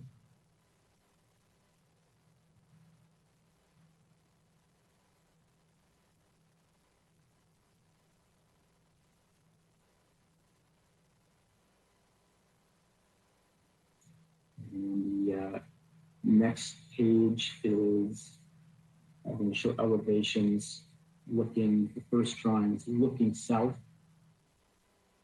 So this is from Anacapa Street. We don't have, what you would see behind this is the Granada Theater.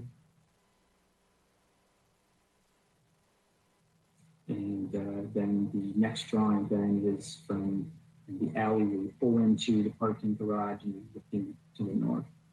So you'd be standing up against Granada Theater in this view.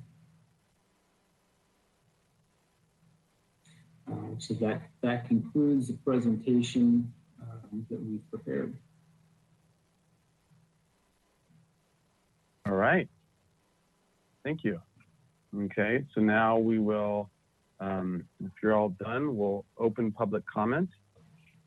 Any member from the public wishing to comment on this project can do so, and we'll have a little instruction on how to raise your hand.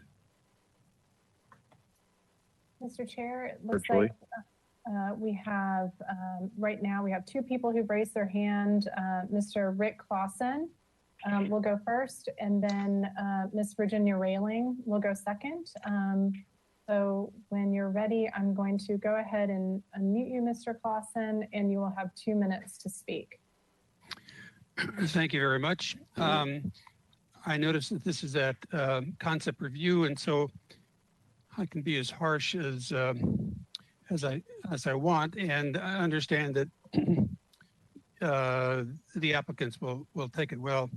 I appreciate the efficiency, and I appreciate that form follows function.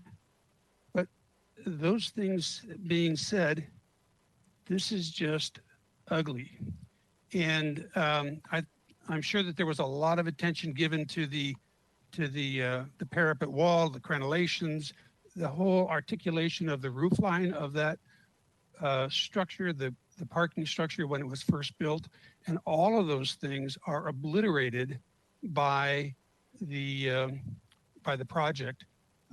I'd like to see it perhaps made less efficient, pulled in some from the perimeter of the building so that it's much less obtrusive and much less visible to pedestrians at the street level. I just think it goes against a lot of the design issues that Santa Barbans in general and the HLC particularly have been shooting for and appreciate about our downtown. It just looks so out of place. Don't know how else to put it. Thanks very much. That's it. Thank you, Mr. Clausen. Okay. And then do we have Ms. Railing up? I just wanted to, this is Ellen Kokinda, Chair.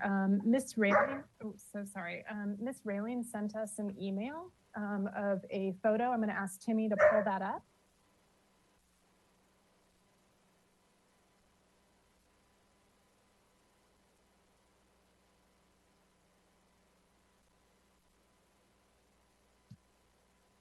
And so if you wouldn't mind just taking a look at the photo that Ms. Railing sent, and now I'm going to go ahead and mute you, Ms. Railing, so now you have 2 minutes to speak.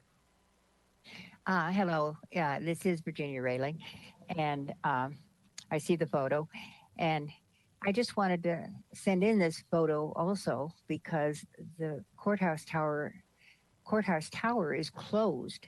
So there wouldn't be a way for commissioners or the public to look at this view right now. It's a highly photographed view, which is how I found this photo.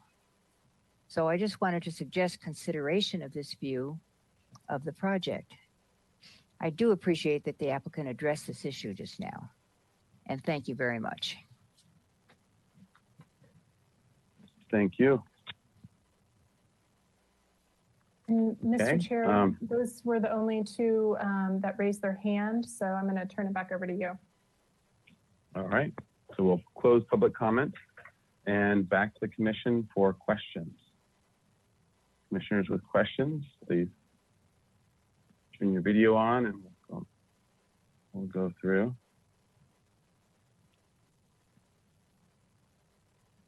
Commissioner Uli, I see you're up. I suppose the most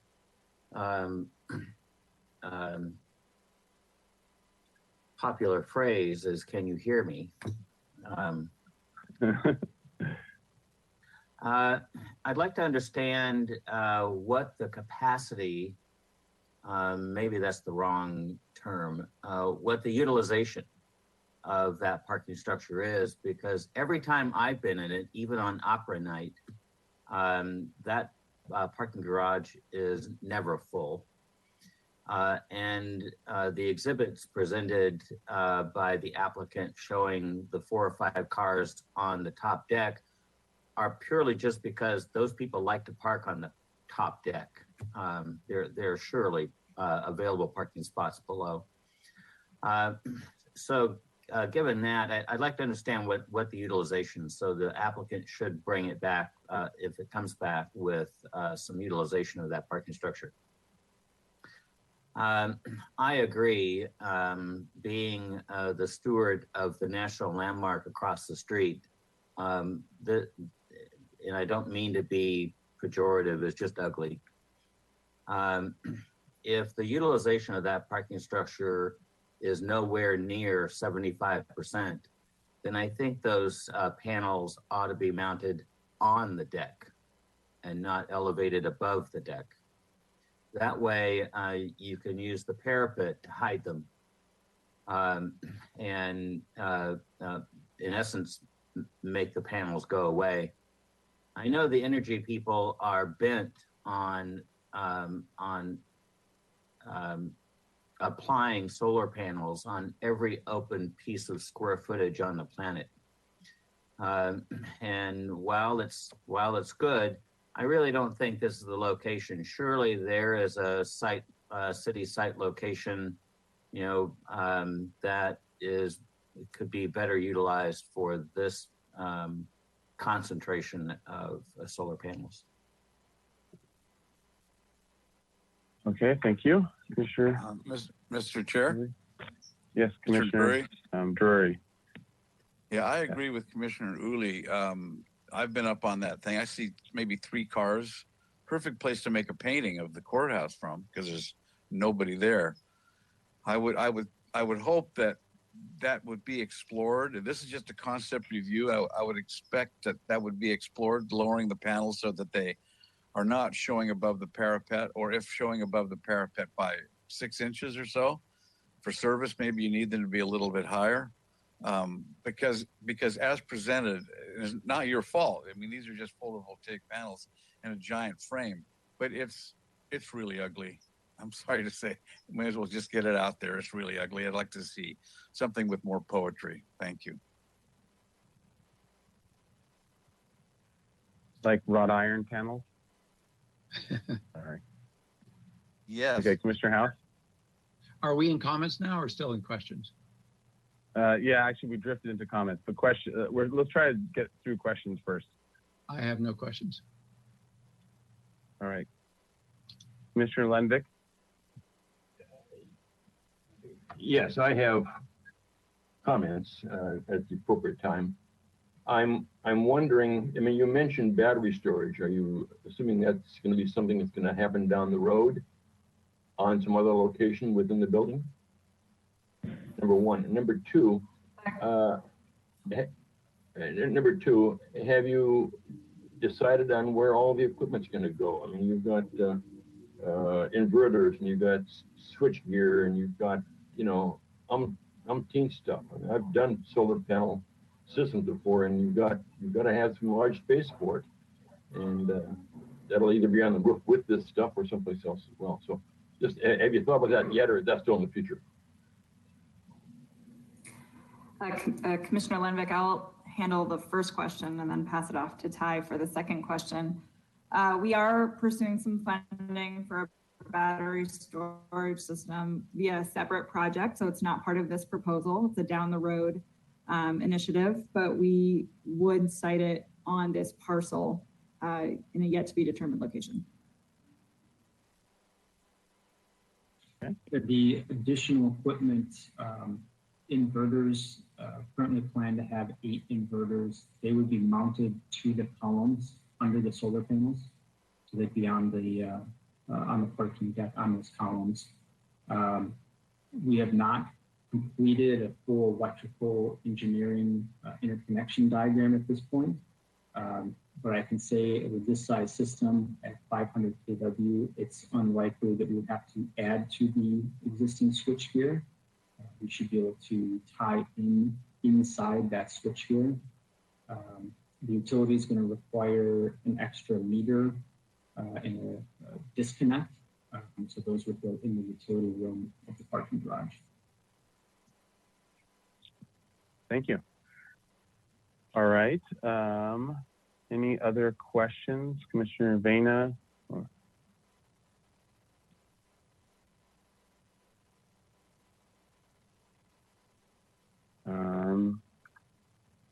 Okay, let's see, who else are we missing?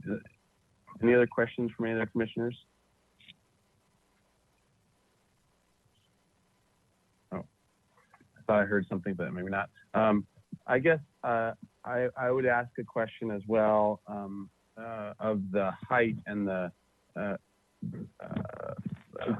similar concerns of the other commissioners, but could you go to the one of the elevations, probably the Anapamu elevation?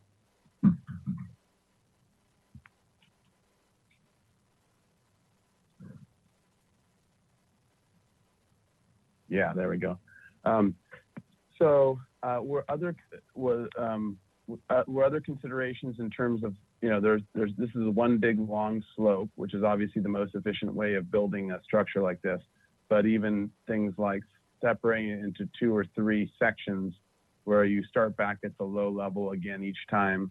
You know, you have on the left-hand side there above the parapet pit at 6.5 feet on one end and 13 feet on the other.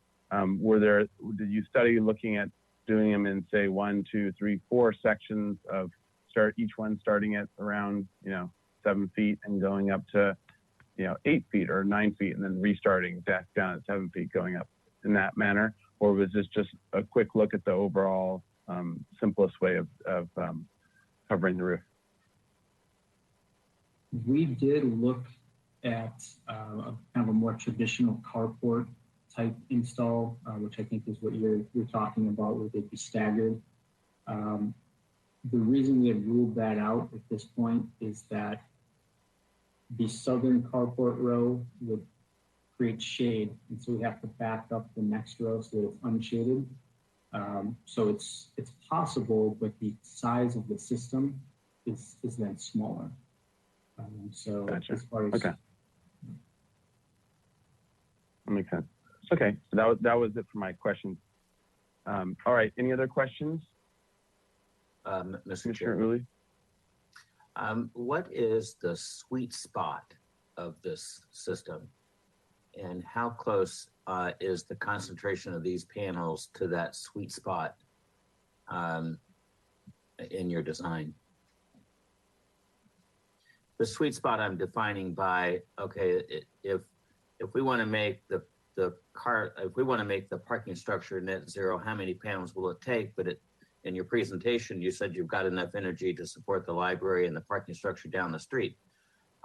So what is the minimum size of configuration that would make it work compared to what you proposed?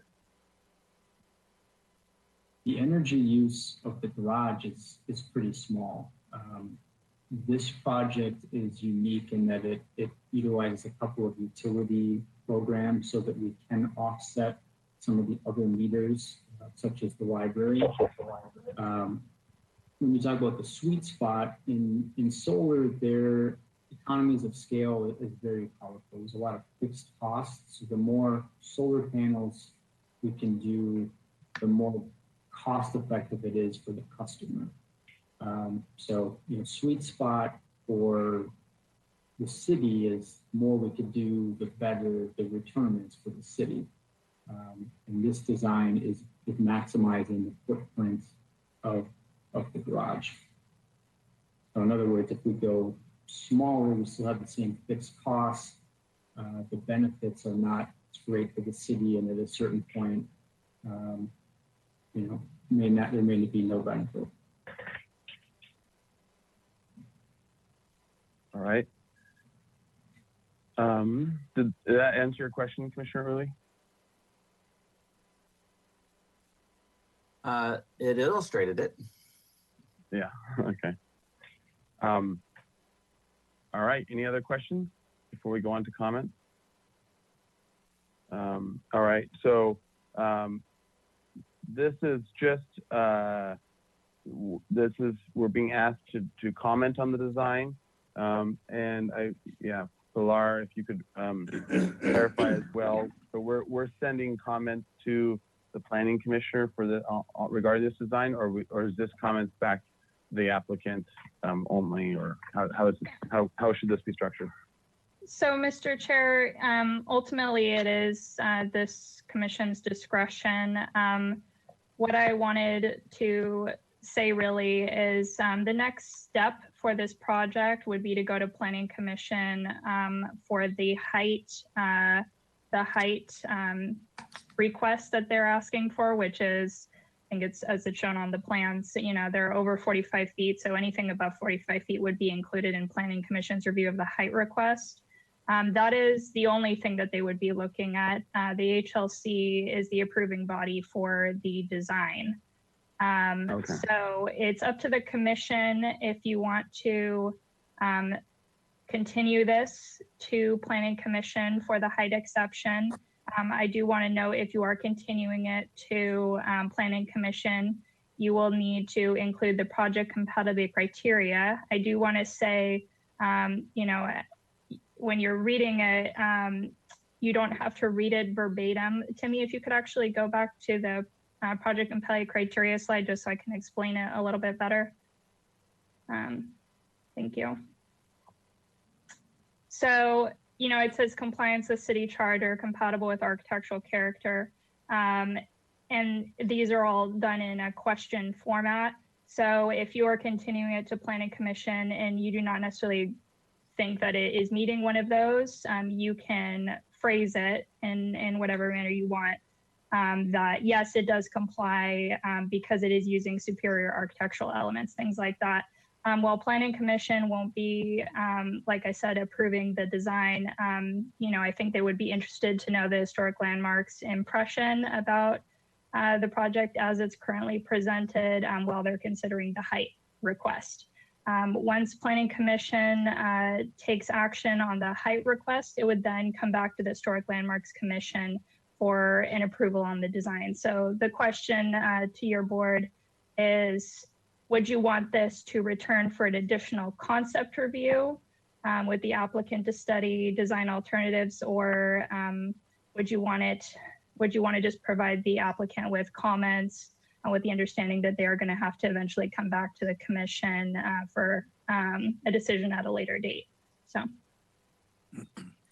Mr. Chair. Thank you, Ms. Clemmer. Yes, Commissioner Drury. Mr. Drury, I think that Commissioner Uli's idea is worth exploring, and I would not like to send this I don't think that, I'm certainly not in favor of the project as presented. I think it needs to be massaged a good bit. I really hate the idea of the architecture of that parking garage being messed with, and I think Commissioner Uli's idea has great merit. I think that should be explored before we send anything to the Planning Commission. Thank you. And Mr. Chair, I did want to add one other item. So just so the commissioner is aware, solar panels typically are, for example, for residential projects, are exempt from design review. They do not typically come before your board. The reason why this project is here before you, one for the height exception request, but then also its function as a carport. So while solar panels themselves are exempt, the actual structure that it is mounted on that functions as a carport is not exempt, and that's why it's before you. So, you know, the applicant, if they decided to make changes that eliminate some of that function, you know, staff would review it and see if it's still triggering design review or not. I guess that's more my point. Okay, thank you. Commissioner Lenvik? Yes, I'll start off with comments. I'm sure others have comments. First, I wholly support the idea of you know, solar capturing energy with regard to solar panels. I think we have to do it. The county has done it out between Santa Barbara and Goleta. The city has done it at the airport, a large solar complex at the automobile rental return facility. So it's something which is desirable. However, this project does not in any way, shape, or form meet the intent of the El Pueblo Viejo design standards. It is something which will never, as shown today, never meet my approval, and I doubt it would meet the HLC's approval or the community's approval. It's very insensitive, and I think there are ways to get what they want. You, Mr. Chair, have identified one way, which is to separate the structures, and I think if they were maybe to come back with an architectural element that was more trellis related, a Hispanic Santa Barbara trellis related with panels on it, if they were to come back with a project that was set back significantly from the edge of the building, if they were to come back with a project that was, you know, separated into 4, 5, 6, 8, or 9 trellis structures on the roof. I think there are a lot of ways to solve the problem, but this is not a way to solve the problem of getting solar panels on the roof of that garage. And I, for one, would not support sending this to the Planning Commission with a recommendation of height exemption. It is not worthy of that. And I think if we're going to see a height exemption, it's got to be a worthy design to get my support on that. So with that, I'll let others add. Let me actually add a little additional nuance. I think that the commissioners will have similar opinions in a lot of ways, or most, if not all.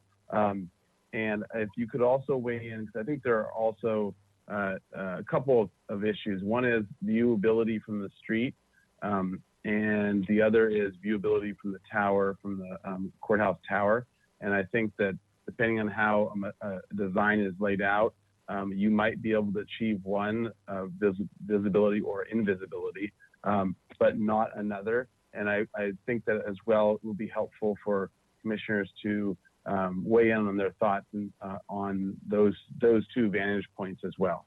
So, yeah, Commissioner House, if you would continue. Yes, ditto on Commissioner Lenvick's comments.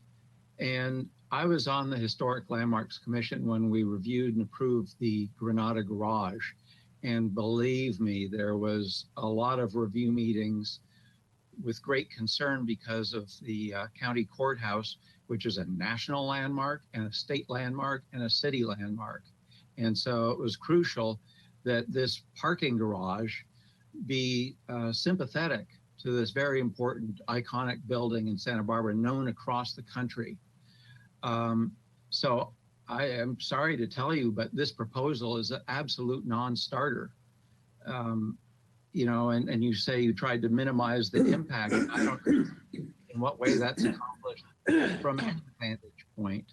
I agree with the comment made by Mr. Uli that I think that you should consider just abandoning the rooftop parking and just put these on the parking deck would be one approach. Another approach would be to consider a different PV technology such as concentrator photovoltaics, where they'd be more like individual canopies, but you wouldn't need as many of them because they're far more efficient and they use lenses in the covering to concentrate the sun's energy. You've just got to look at a different approach. I did a little bit of research into the Solar Rights Act, the California legislation. And so thank you, Pilar, for edifying us on that we don't have any purview over the solar panels themselves. Those have to be an administrative approval. But any structure such as this, we do have purview over. And the garage had a garage architect and they had a design architect. You need a design architect if we're going to see anything, because right now this is just an engineering solution. And as I say, it's just a non-starter. Thank you. Thank you, Commissioner House. Commissioner Uli, I see you've popped up again. Thank you. I agree with the comments of Commissioner House. And I suppose if this thing has political wheels on it and wants to get done regardless of the process, removing it from its structure and mounting it on the car on the driving deck would make it exempt.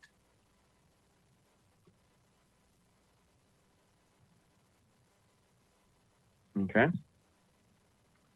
Thank you, Commissioner Uli. Commissioner Vena?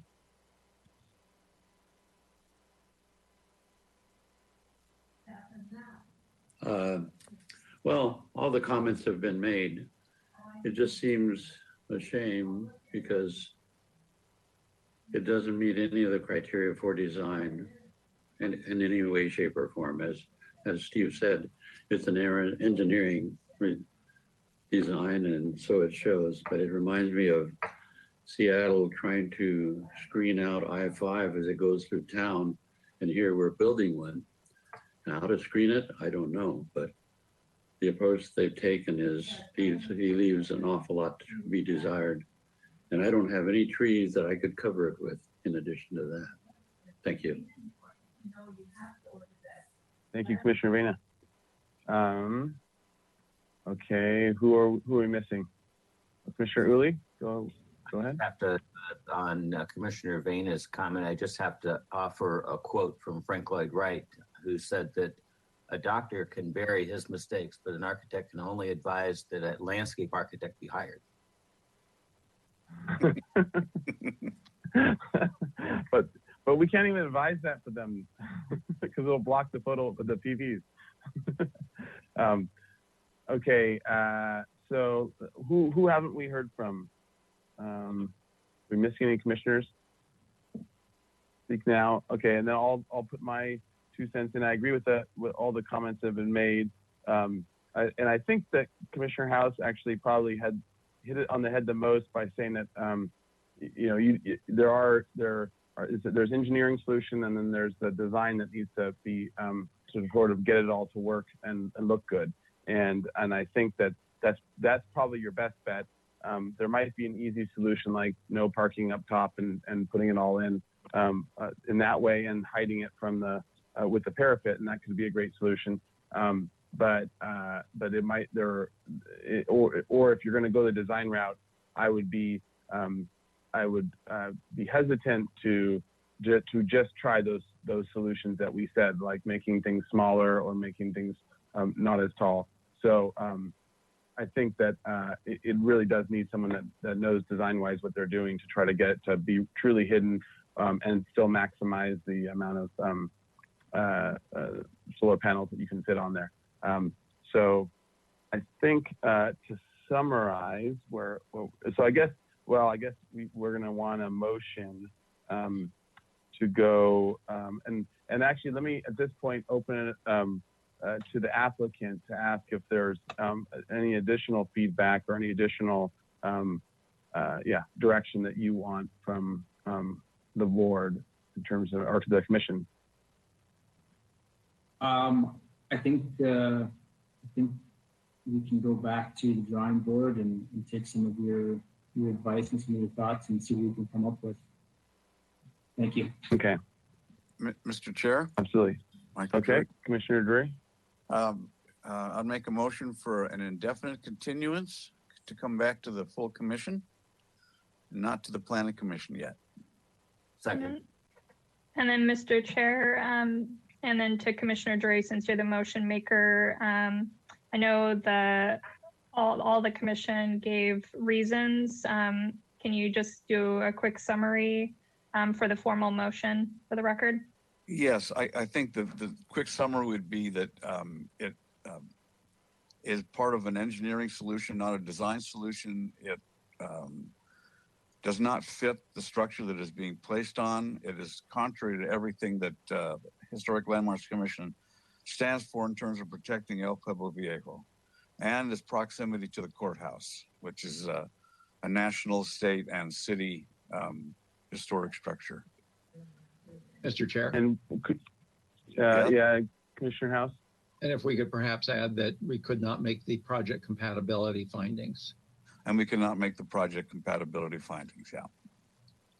And could you also add to that that especially views from the street, being able to see the solar panels from the street is a key problem. It's a key problem.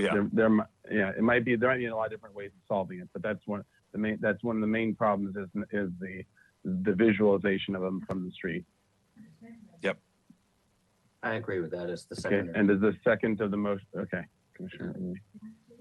And was it Commissioner Uli that seconded it? Yes. Correct. Okay. So the maker and the seconder agree with those additions to it? Okay. All right. In that case, I'll do a roll call for vote. Thank you, Chair Grumbine. Commissioner Uli, Yes. Commissioner Drury, Aye. Commissioner Lenvik, Aye. Commissioner Vena, Aye. Chair Grumbine, Aye. Commissioner House. Aye. Okay, that's a unanimous vote. Thank you. Thank you. Okay. So thank you very much for coming, and we'll see you sometime in the future. All right. All right, thank you. Good luck. All right. Okay, so now we are on to item number 6. All right, 524 State Street. This is a miscellaneous action item for a resolution of intention. Go ahead, Ms. Hernandez. Yes. Should I go through should I read through the language of the resolution of intention? Or are we? Sure. Okay. This is, all right. So this is a resolution of intention for 524 State Street. This is current request of possibly historic structure shall be scheduled at the Historic Landmarks Commission for a hearing on the application concurrently with a duly noticed hearing to allow the commission to decide among the following options. 1, listing on the potential historic resources list. 2, structure of merit designation. Or 3, city landmark designation of the Mediterranean style building remodeled in 1925 by noted architects Sewell, Murphy, and Hastings. All right. So the applicant has actually requested it be designated a structure of merit and has waived the noticing right so that we can schedule it for the next hearing on the 29th. And Okay. I did, as I said, in 1925 Sewell, Murphy, and Hastings building, and it has really not changed much on the exterior since 1925 when it was built as the Rex Hotel. And I did give you a preview of the designation report, but I really wanted you to have that just to inform you as you go through the review what's original, what's not, and what the plans are. And it kind of goes with the evaluation to the Secretary of Interior standards. But this isn't the hearing for the designation, it's just the date for April 29th. Great, thank you. All right, so so with that, I will open public comment. Anyone wishing to public on this action item of making a resolution of intention, please raise your hand if you'd like to. Chair, this is Ellen Kokinda. So currently, I do not see anyone who's raised their hand. So I'm going to hand it back to you. Thank you. Okay, in that case, I'll close public comment. Back to the commission. Someone like to, is there any questions or would someone like to make a motion? Mr. Chair, I'll make a motion to adopt a resolution of intention to designate 524 State Street as a structure of merit. Second. You're so quick. So wait, sorry, this was a resolution of intention to hold a public hearing, but okay, sorry. Yes, to decide on the, decide on the possible destination. Is that right, Ms. Hernandez? That's correct. That's correct. Okay, so the maker of the motion, okay for changing it to that? I am duly chastised. No, it's okay. We got a report, so it's kind of hard to not jump at it. All right, and the seconder, okay, Commissioner Uli? Put a second on the second. Okay, great. All right, any other discussion? All right, roll call and vote. Thank you, Mr. Chair. Commissioner Uli, Yes. Commissioner Drury, Commissioner Drury, Right. Aye. Commissioner Lenvick, Aye. Commissioner Vena, Aye. Chair Grumbine, Aye. Commissioner House. Aye. Thank you. All right, so it's unanimous, and so the motion carries. All right, and wait, it's not appealable. Never mind. Okay, so let's go on to. We are done with item 6. We'll go on to item 7, concept review for 524 State Street, and this is. And we've almost caught up. We're 2 minutes behind. All right, keep it up. We're gonna. Okay. This is for the Mediterranean-style building remodeled after the earthquake in 1925 by Sewell Murphy and Hastings. It's eligible for designation as a structure of merit. Proposal to convert the existing commercial buildings from church and office to 47-room hotel.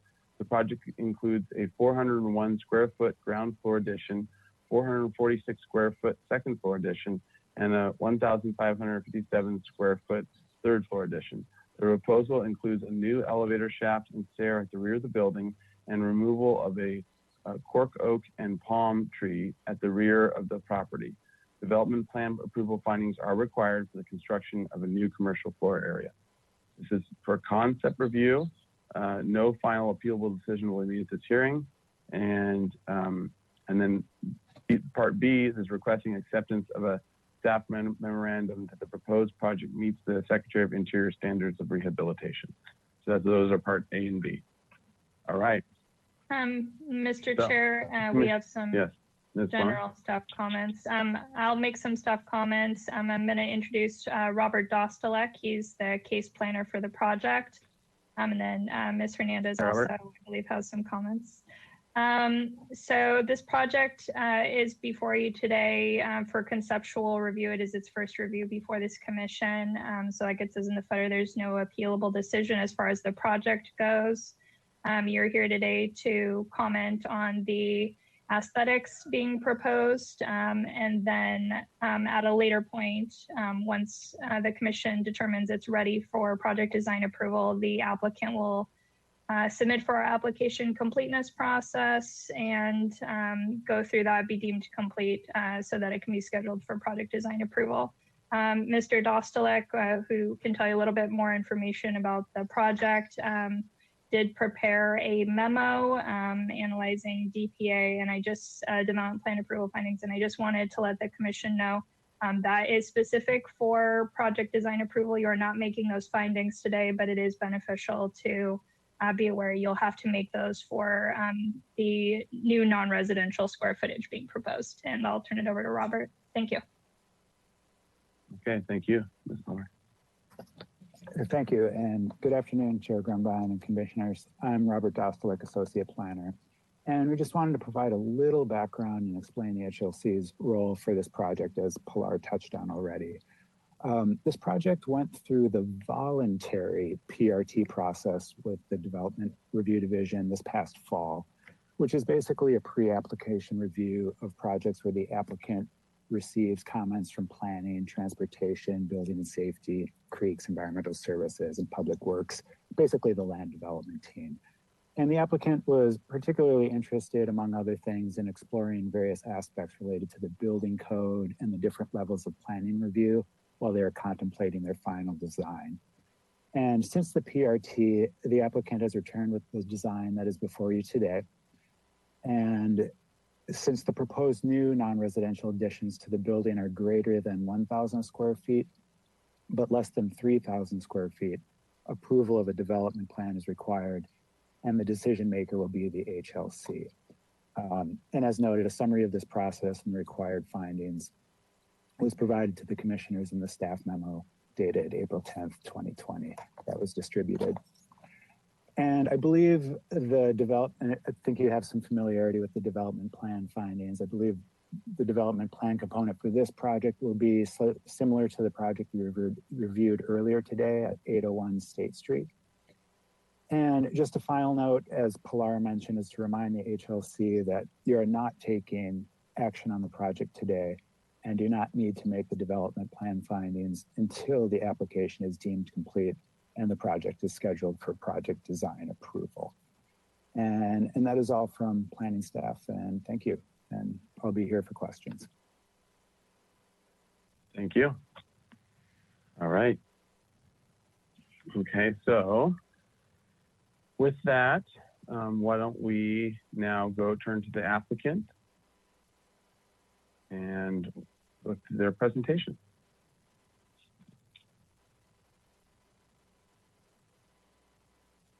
Hi, my name is Jason Yeager. Can you hear me okay? Yep, I can hear you now. Great. Well, HLC commissioners and chair, as I just mentioned, the applicant, Jason Yeager, along with my partner, Seth Wolf, who I believe is also listening. And I first would like to start off by saying, hope everybody's safe right now during these times. And we are just frankly so excited about this project and the opportunity to reposition this asset. We look to this as kind of like a diamond in the rough. It's a very prominent building on State Street that really has been untouched for many, many, many years. So our desire is to bring this building back to its original use and glory as a hotel, as it was intended for. So starting with that, I'm going to lead into a few other items. The ownership group, we're local guys. We have families in this community. We're heavily invested with friends and with people at the city as well, where we stay in really good contact with them. So this isn't a spec project of an out-of-town development group. We're all local. We really have in mind a commitment to revitalize State Street and downtown. We share that vision that the city does. I've read the Cosmont report that was developed by the city. I've participated in boards and provided feedback. And this new hotel that's being proposed really fits directly in line with this. This is going to not only generate new job growth, with potential of 47 new hotel rooms. This is going to create new TOT tax revenue for the city that probably wasn't budgeted. And, we're restoring, like I mentioned earlier, you're bringing this back to its original built use as a hotel. We see the huge positive economic impacts to State Street and the surrounding businesses. Specifically, the 400 to 700 block will probably get a lot of new traffic. It'll help spur new patrons to businesses and local breweries, wine shops, restaurants. And this is what is needed right now, in Santa Barbara and specifically State Street. We've made a lot of efforts to talk with our neighbors, to talk to the city. As Robert earlier mentioned, we did a voluntary PRT meeting. So we met with all of the various departments during our due diligence process to purchase the building. And we vetted all of our questions. So we were really thankful for the PRT and the feedback that the city gave. Mark Aguilera has been great, along with Andrew Stuffler. So we thank you for that. The quality and the historic aesthetic was a big draw to the purchase of this project. To take a building in Santa Barbara and to, it's going to be a big project, but with the support of HLC and the city, we think this project, as you'll see the design, will greatly enhance what's there. So to conclude, I hope that you guys share the excitement about this project as we do. We think it'll greatly benefit the community, local businesses, create new jobs, like I mentioned earlier, and this will add new revenue to the city. So thank you. Thank you. And then I see Mr. Weber. Did you want to walk us through? Yes, please. Design? Hello. Can you hear me? Okay. Yep. Great. Thanks for the introduction from Jason. I think he said a lot of what we needed to say to introduce the project. So in the interest of time, we'll get right to the design and get everyone oriented to the project. So please, if we could we go to page 3 of the PDF, which is a page of photographs. So we won't spend too much time on it. I think everyone's probably walked by this building a million times. In the top center, you see the State Street facing facade of the building. That's the historically important piece of the building. It's got a small piece of tile roof at the top. That tile edge will be retained, and then it's got the historical openings, which are from the post-1925 earthquake remodel. We don't have much information about what it looked like before the original design, but we can expect it could have been a different architectural character than what's there today. Nonetheless, we're going to be rehabilitating and retaining the character that's there today, including all of the openings, the railings, and the breakup of the storefronts and the doors. So to get you oriented a little on the site, it's pretty tiny, but in the bottom right image is an aerial photograph with our site highlighted. immediately to the south, I'll call south the side towards the ocean. Immediately to the south of us is a vacant lot, which used to be the that open bazaar. Now there's a project proposed there by Institution Ale, which is an outdoor beer garden, very active area, which you guys have, I believe, already reviewed. We've got the city lot immediately to the east, a small commercial building, which is a rug store to the north of us, and then the State Street, of course, to the west. All right, let's flip to the next page of photos, please, page 4 of the PDF. Across the street, you've got the other hotel there, and notice it's worth checking out while we're on that photo that they've got right in front of the hotel, they've got a loading zone with a section of white curb, and the sidewalk design allows people to get out of a car in front of the hotel and walk into that door without tripping over a planter there. We'd like to do the same thing on our project. Down below that, you've got the old Pierre Lafon building, which is now Institution. And that's about all I want to point out on this page, just some other context. Joe's there on the right is down on the corner of our block. This is a great block of State Street. It's one of the more active and lively blocks on Lower State. Okay, I think that's all we need to look at on the photos, but please let me know if there's anything else you want to concentrate on. Let's go to page 6 of the PDF, please. Mr. Chair, if I may break in. Yes, Commissioner Drury. Yeah, I just to orient myself. Is that the old Scientology building? You're correct. Okay, thank you. Yeah, I think it's one of the more beautiful buildings on State Street.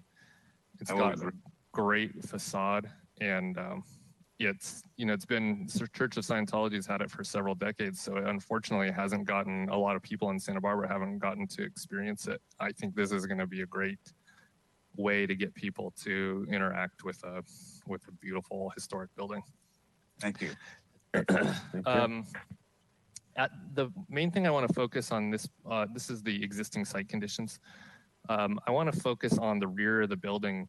You can see the original building footprint is a rectangle, and decades after it was built, there was an appendage added to the rear for a new stair tower. And then you can see the property line creates some open site area on either side of that stair tower. The existing curb line for the city parking lot encroaches and crosses over our property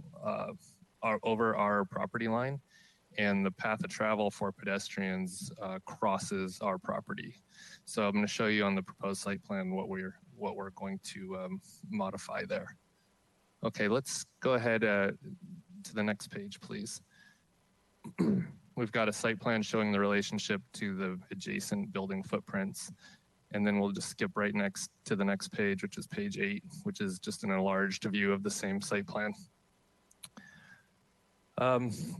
So one of the objectives, one of the goals that one of the requirements we had from our client on this project was that in order to make the project perform economically, we needed to reach a certain target of rooms. So we were shooting for a 50-key hotel.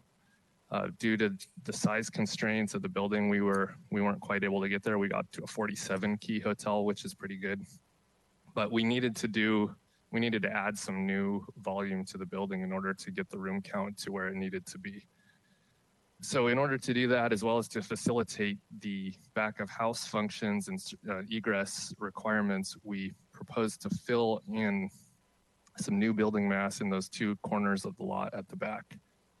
In order to accommodate the pedestrian circulation from the city lot, we've proposed to realign the curb line so it jig-jogs just around the corner of our building. And those 2 accessible parking spaces, which are at the rear of the city's easement to State Street, we've shifted them to the south just by a few feet. So we're going to be providing some new enhanced landscaping in those planters surrounding those accessible parking spaces, and we'll actually be improving the accessibility from those accessible parking spaces out to State Street. At the rear of our building, We are, you can see at the very top left corner of our property line, there's a little hatched area with a red X in it. That's an easement that we need to create for the property to the north to egress out the rear of their building, cross over the corner of our lot, and get out to the public right away in the parking lot. So we're going to be providing an easement and maintaining access there. Then we've got a rear end. I'm sorry. Can I interrupt for a second? Sorry, Commissioner Early, yeah. Could we zoom in on that section of the plan just so we can see it a little larger?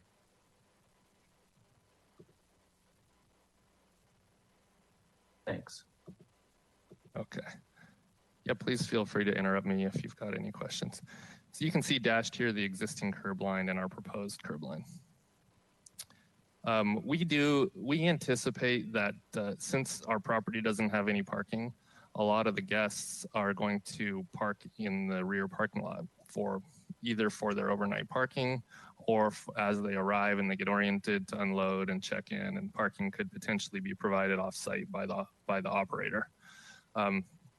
So we do want to provide an access point into the project through the rear. So we're providing a new entry door that faces south on the side of our building, facing those two accessible parking spaces. We are, however, going to maintain the State Street frontage as the primary entrance and front door of the project.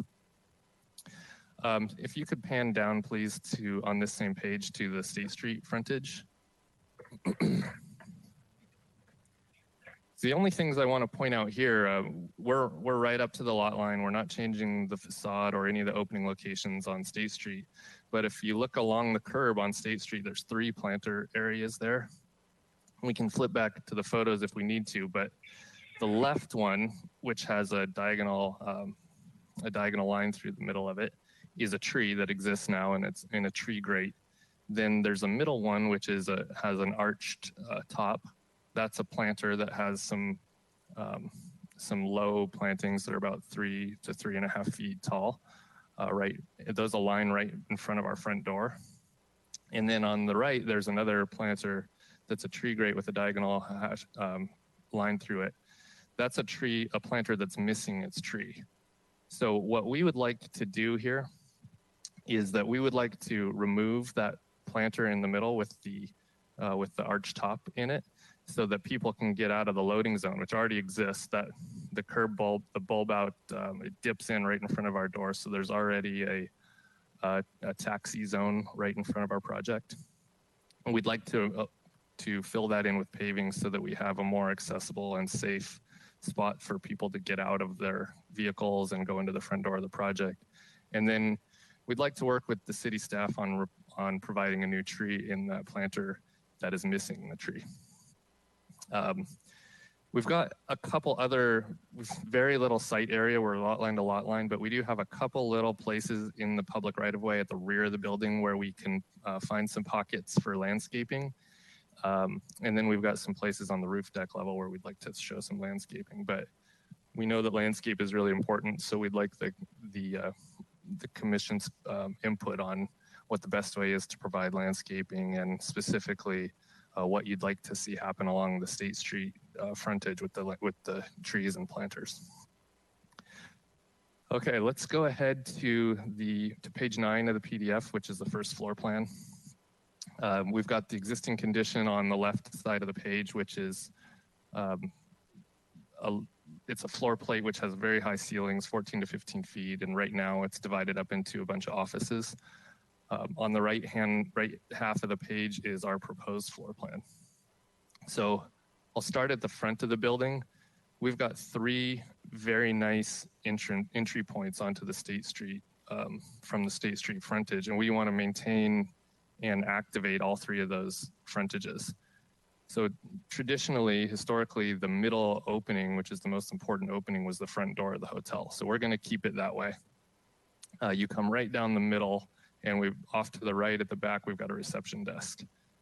The storefront to the left, if you enter from State Street, you come into a bar area. That's adjoined to our central circulation spine.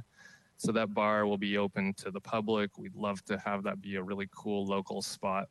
And it can also serve as some overflow lounge and waiting area for the hotel. if you're a local and you want to meet a friend that's staying at the hotel, you come and you meet them at the lobby bar and you grab a drink while you're waiting for your friends that are staying at the hotel. The storefront on the right, on the south side, we want that also to be activated from State Street. So we're holding that spot, could potentially be a coffee shop that could service both the hotel and the community. It could be a small grab and go market. It could be a retail opportunity. We're not sure what that's going to be yet, and we're also not sure if that's going to be a tenant space or it could be operated by the hotel. So we've got three active and lively storefronts on State Street. In the center of the building, about a third of the way back, we've got a new elevator and stair tower, which services all 3 levels of the building. And then behind that, in kind of the heart of the building, we're adding rooms. So you'll enter a private and secure circulation corridor down the middle of the building, have rooms on either side. And then at the back of the building, we have a very compressed service component, which includes the easement to the neighbor to the north, a trash room, a very small service room for dirty and clean linens and housekeeping to go in and out the back door that tucks under that stairway, and then a rear lobby that stair comes down into from the upper levels and exits out the south side of the building. Okay, please, let's go to the next page, which is the second floor. The existing condition on the left side of the page, you can see the old hotel. When you entered in the main door, it came right up the center of the building with a big grand stair and into a very wide second floor area, which was a double-heighted volume. The original building had tiny rooms flanking that big open area, which are no longer practical for a modern hotel. The big open stair going down the middle also takes up area that's just too valuable for us to sacrifice, and it also provides security and noise challenges which aren't going to work for our project. So we're eliminating that hotel, and we're creating a more traditional double-loaded corridor down the middle of the building, which you can see on the right side of the building. We've got 3 rooms facing State Street, which will have those beautiful old arched top windows with the little railings outside of them. Very compact rooms through the center of the building. And then at the back of the building, you can see flanking the existing stair tower, we've got 2 new rooms, one on the northeast corner of the building, one on the northwest corner of the building. I think these rooms are really important to the project because they're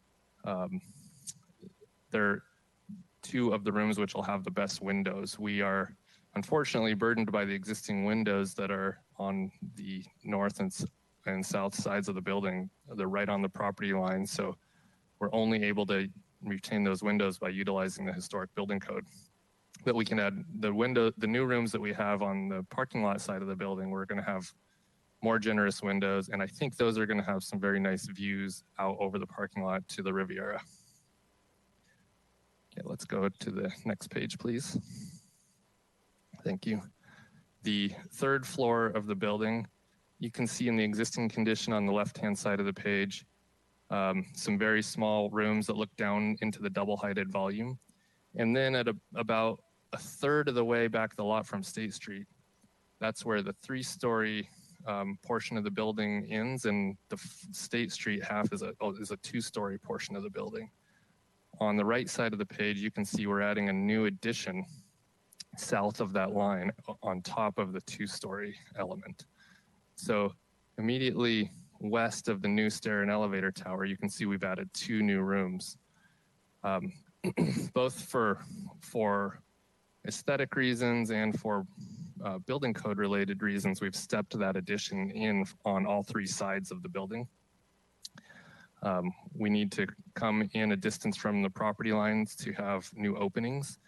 And then you can also see on the the southwest corner of the building, we've stepped that mass even further back. That creates a little open roof deck area as a little gathering space for guests who are staying in that unit. That corner unit's going to be the #1 best unit in the project. I think with its position over State Street, it's going to be one of the coolest and most unique hotel rooms in all of Santa Barbara. But carving away the addition on that corner, it also it serves to protect the historical character of the existing building. That's a really tall corner of the building, and due to the vacant lot to the south of us, it's a very visible corner of the building. So we're stepping back away from that corner to reduce the mass and to not intrude on the existing character. The existing third floor mass is normal hotel rooms utilizing the existing openings on the side property lines. And then you can see the areas in the back rear corners with the hatch in them. That's our new mass added on either side of the stair towers to get 2 additional rooms on those corners. Okay, we do have, it's not indicated yet in this plan, we're getting there, but on this roof deck area, we are going to have some opportunities for landscaping. So we would love to see some plants sticking up above the parapet line on that roof deck. We have very limited amount of site area, but we've got some space for landscaping. Okay, let's go to the next page, which is the roof plan, please. You can see in the middle of the building, there's a gabled roof component. That gabled roof is not visible from anywhere on the street, but we are reserving a diagonally hatched area for some future photovoltaic, which we are required to do. We think that's going to be very not visible. We were, I think, all listening in on the previous agenda item, so we know that it's really sensitive. We're not proposing photovoltaics as part of our project right now, but we are required to reserve a location for potential future photovoltaics. You can see the hipped roof design of our addition on the southern third of the building. We've got a little well for new equipment hidden behind the ridgeline. And then at the rear of the building, our addition is shielded with a parapet wall, and we've got an equipment location for new equipment there. Down the ridgeline, right in the middle of the building, there's 2 existing skylights. We're going to be utilizing those existing skylights to bring some light into the corridor at the upper level and even into some of the rooms at the upper level. Okay, let's go ahead and skip 2 pages forward, please, to page 14 of the PDF. I'm going to start at the State Street facing elevation, which is at the bottom of the page.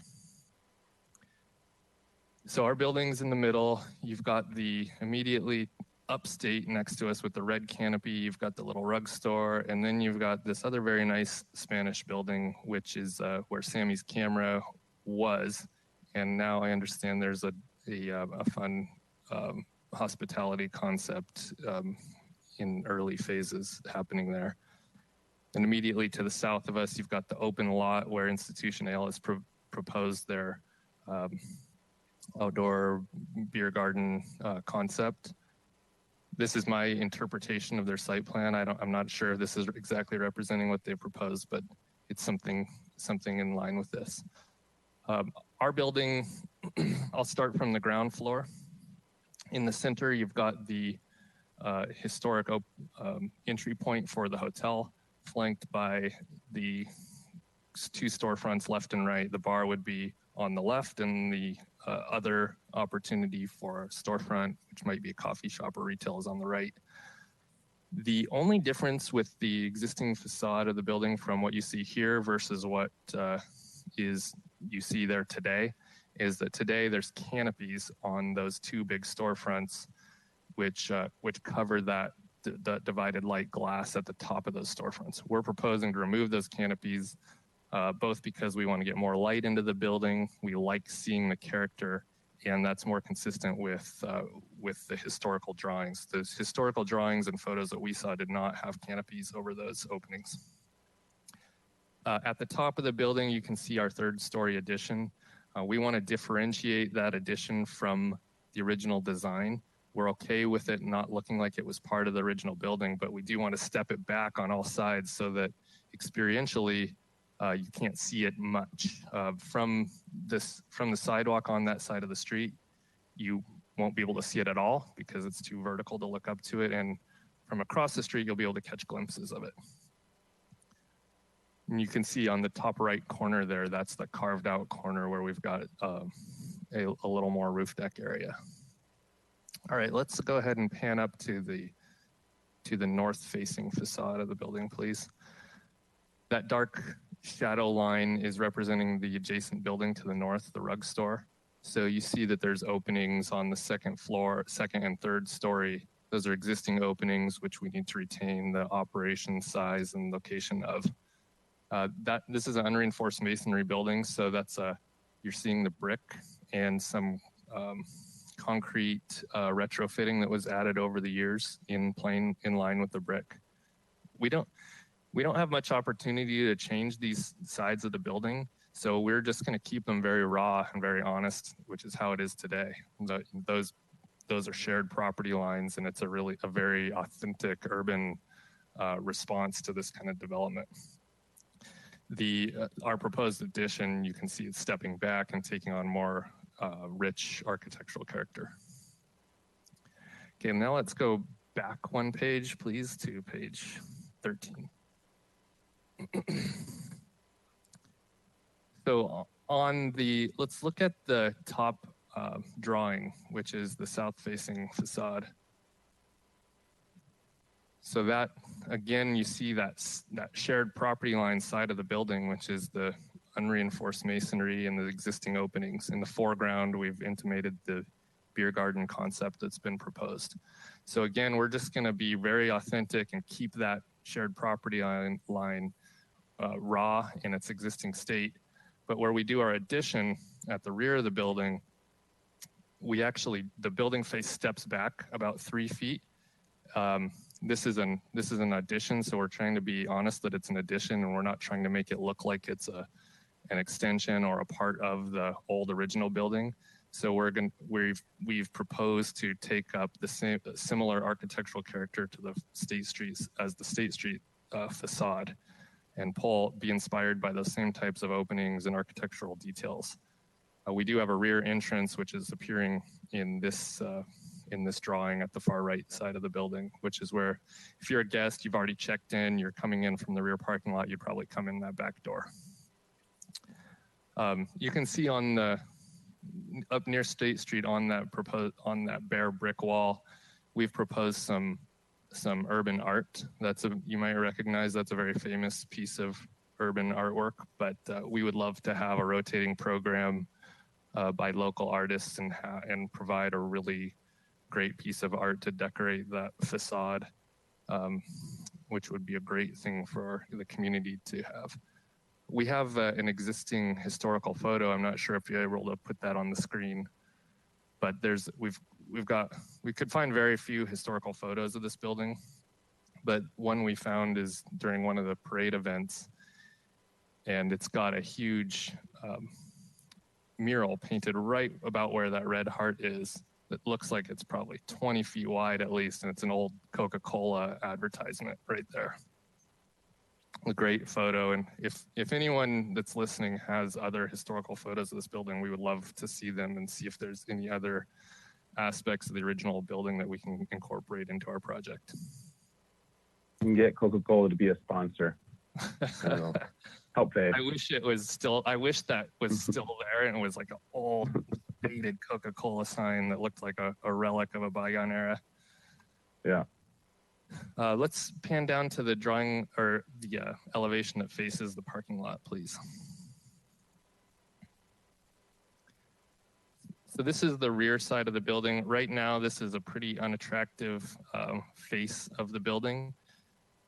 However, it does get a lot of visibility by tourists and locals that utilize this lot and even cut through this lot if they're pedestrians coming from Anacapa over to State Street.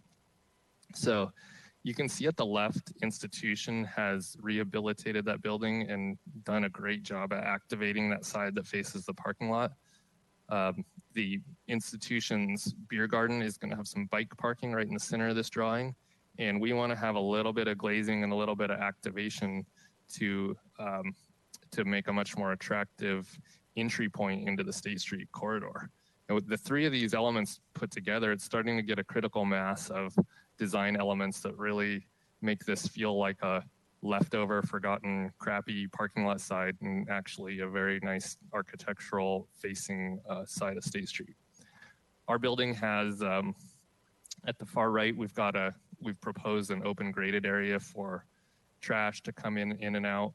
In the middle, we've got a service entrance for linens, and then at the right, we've got our new rear entry lobby. On the second and third floor, we've got a new hotel rooms on either side of the building, and those are going to be nice rooms that are going to have nice windows facing the Riviera, and we're embracing the asymmetry of that existing stair tower, which I think it adds to the feeling that this is not the main facade of the building. I'm okay with it. I like the feeling that it's a little bit asymmetrical and less formal, so that it does feel like the secondary facade. The last page, we've got a section drawing, which we don't need to spend any time on, but it's there to answer any of your questions about heights or anything like that. I think that's all I've got. Please chime in, Jason, if there's anything I'm missing, but we're here for your comments. We hope to we've had a big, long delay waiting to get on this hearing, so we're hoping to, as quick as we can, incorporate any of the feedback that you have for us today and get our submittal in for project design approval. Thank you very much. All right. Thank you. Does that conclude your presentation? It does. All right, great. All right, so with that, I'll open public comment. Any member from the public wishing to comment on this item, please digitally raise your hand. Mr. Chair, this is Ellen Kokinda. I currently do not see anyone who's raised their hand on this particular item. So I'm going to hand it back over to you. All right, great. And Mr. Chair, I just wanted to double check. Ms. Hernandez, did you have any sort of comments? I know we have a part B of this. Did you want to go through that presentation now, or? Yeah, Commissioner Grumbine can introduce that. Yeah, I think that's a good idea. Let's do that. Let's do that now, and then we can circle back. All right, so we'll put part A on hold and we'll go to part B. Okay. So I prepared a memorandum on evaluating the project to the Secretary of Interior standards, as I believe it meets the Secretary of Interior standards and does not need a full historic structures report. It's a so I'm just going to go through those really quick, and Timmy has a slide presentation. Timmy, are you there? So go to slide 3. I think it starts on slide 3 or slide 2. No, one more. There we go. So I was just going to go through the project so we can help streamline. It is the goal of the city to help streamline when we can, when it is a project that we feel meets the Secretary of Interior standards, not to hold up the delay with and the cost with a structures report, which, as you know, usually runs at least $10,000 in several months, and when they're clearly meet standards. So standard 1, a property will be used as it was historically or re-given in use that requires minimal change to distinctive materials, features, spaces, and spatial relationships. Post-project will actually be returning the building to its original use as a hotel. It was designed as the Rex Hotel. There will be minimal change to the distinctive materials, features, spaces, and spatial relationships on the front elevation, which is the most visible to the public on State Street. 2, next slide. The historic character of the property will retain the distinctive materials, and any alterations will not damage the property and will be avoided. The proposed project will retain and preserve the historic character of the property and the distinctive materials, features, spacious, and spatial relationships that characterize the front elevation, which is the most visible from State Street. Slide 3. The project, each property is recognized as a physical record of its time, place, and use. Changes that create false sense of historic development will not be undertaken. The project does not propose adding conjectural features or elements that would create a false sense of historic development. Slide 4, the next slide. There are no changes to the property that have acquired a historic significance. Next slide. Distinctive materials, features, finishes, construction techniques, or example of craftsmanship that characterize the property will be preserved. So the original entry door, the beautiful transom windows will be preserved, and it'll be restored using the National Park Service's preservation briefs for appropriate treatment of historic resources. The property does propose to replace the windows on the second floor of the front elevation. They are extremely deteriorated, and the new windows will match material, size, profile, and configuration of the original windows and doors. The project proposes to preserve the other character-defining features, including the wrought iron balconies, the roof, the copings, and the dental moldings, and the eaves and the textured stucco. Next slide. Deteriorated historic features will be repaired rather than replaced. Where the severity of deterioration requires replacement of distinctive features, the new feature will match the old in design, color, texture, and where possible, materials. So as mentioned, the State Street elevation windows will be replaced to match. The side elevations, which are more utilitarian, especially the south-facing side, have severe deterioration, and the applicant is proposing to replace an aluminum clad or a more durable material than wood to reduce maintenance, but they will match in size, profile, and configuration. And due to the minimal visibility of this elevation, the change in material is appropriate. Next slide. And one more slide. I finished 2 slides in one. I'm just going through each one since we're remote. The chemical or physical treatments will be undertaken using the gentlest means possible. Treatments that cause damage to historic materials will not be used. The restoration will follow the National Park Service preservation briefs and coordinated through the city's urban historian to ensure gentlest means are executed. Next slide. Archaeology work is not reviewed under the historic structures report. Next slide. So here we have the standard 9 on the new addition. It will not destroy any of the historic material on the front elevation. It will focus on adding a 3rd-story addition that steps back from the front elevation and alterations on the back of the building that face the city parking lot. The 3rd-story addition will be differentiated from the original in its deep setback from the front elevation, with a hipped roof and tower, so it's not confused with the original 2-story massing of the front of the building. The new work takes many of the original features as inspiration and echoes them in the new addition, creating compatible rhythm through the building. The rear of the building is currently nondescript elevation that is designed for back-of-house functions. The new design for the rear elevation brings in elements from the front elevation to create consistency with the building while using belly bands to divide the floors and a flat roof and cornice to create differentiation from the original. The new work will be compatible with the following elements, and then I think that's the next slide. One more slide.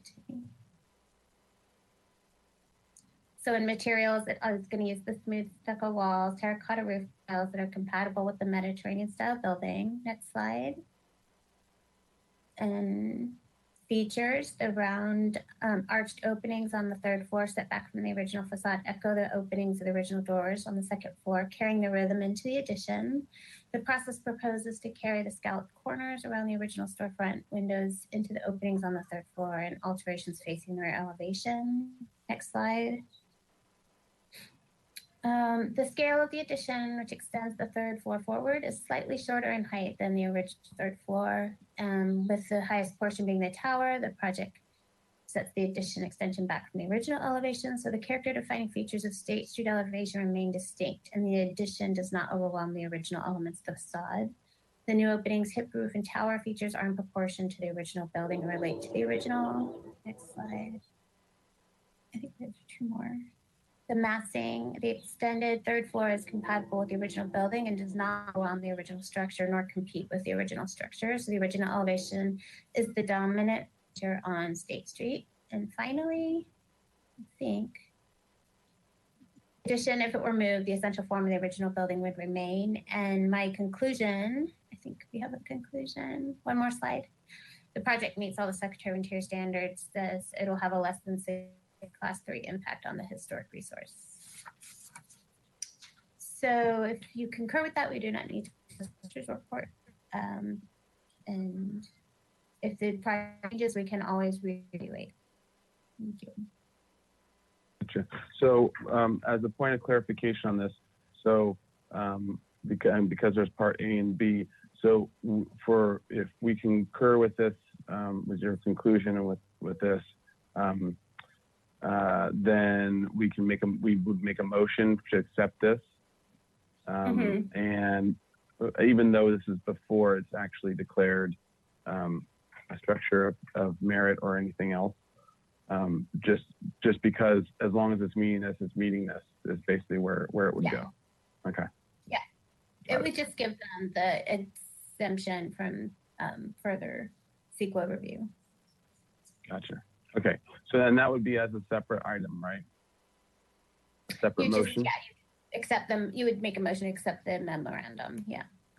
Okay, sounds good. So we'll do is we'll switch to public comment for this part of the item, and then we'll come back to the board and discuss this and see if we have a motion. So, all right. So for now, let's go to. Sorry, that concludes your presentation, Ms. Hernandez. Yes. Okay, great. All right, so we'll go to public comment now. Open public comment for part B of this item. Anyone from the public wishing to comment, please raise your hand. Mr. Chair, I do not see anyone who has raised their hand for this particular item, so I will go ahead and hand it back to you. Thank you. All right, thank you. All right, so we'll close public comment, and now we'll go back to the commission. Let's address this item B first, and then we can go double back to item A. So, questions from the commission? Oh, Mr. Chair, just really quick. Vice Chair House will be leaving at 5:30, 5:34. So we are operating with just a quorum at this point. I just want to make sure that the commission is aware of that. So no other members can attend until leave until we're done with this item. Thank you. I'm really sleepy. Okay. You can just snore yes or no. That's all. Okay. All right. Well, we'll try to go through this fairly quickly. I think we can. All right. So any questions about part B for Ms. Hernandez from the commission? All right. Any comments? Nice guy. All right. So if there's no comments or questions, I'd be looking for someone to make a motion. I move that the project as presented is consistent with the Interior Department of Interior standards for rehabilitation as presented by staff. A second. All right. All right. Motion by Uli, second by Drury. Under discussion. Any discussion? All right. In that case, roll call and vote. Thank you, Mr. Chair. Commissioner Uli? Yes. Commissioner Drury? Aye. Commissioner Lenvik? Aye. Commissioner Vena? Aye. Chair Grumbine? Aye. And Commissioner House, I believe you left, but just in case. All right. So absent from that one. Thank you. All right. So we have unanimous from those still here. Okay. And so, I think we have some background needing a muting. Okay, we got it. All right. So that motion passes. This is not an appealable thing or anything, right? All right. So now let's go back to part A, the concept review. Now let's open up for questions from the commission regarding this design. Mr. Chair? Yes, Commissioner Drury. Michael Drury. The only question I have is, are you sure you don't want awnings on the State Street facade of any kind? Because that's kind of the sunny side of the street during the winter. You want me to? I'll field that one. Yeah. Yeah, I'll field that one if I can. No, I'm not sure. I think that awnings would be an option, but we weighed it both ways, and we decided to go with no awnings because it shows off the building better and because it's more consistent with its architectural character. I am concerned a little bit with the heat gain, but those divided lights at the top are obscured, so they're not going to get the full brunt of sunlight. And we do have some trees on that side of the building. We'd like to plant a new tree in that planter. So I think the trees are going to help guard against the more intense heat of the sun on that south-facing side. And you can always retrofit if you need to. All right. Thank you. Just don't make them black.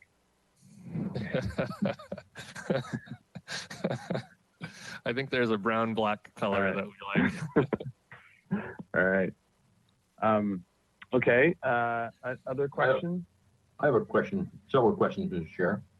All right, Commissioner Lennon, fire away. Mm-hmm. I am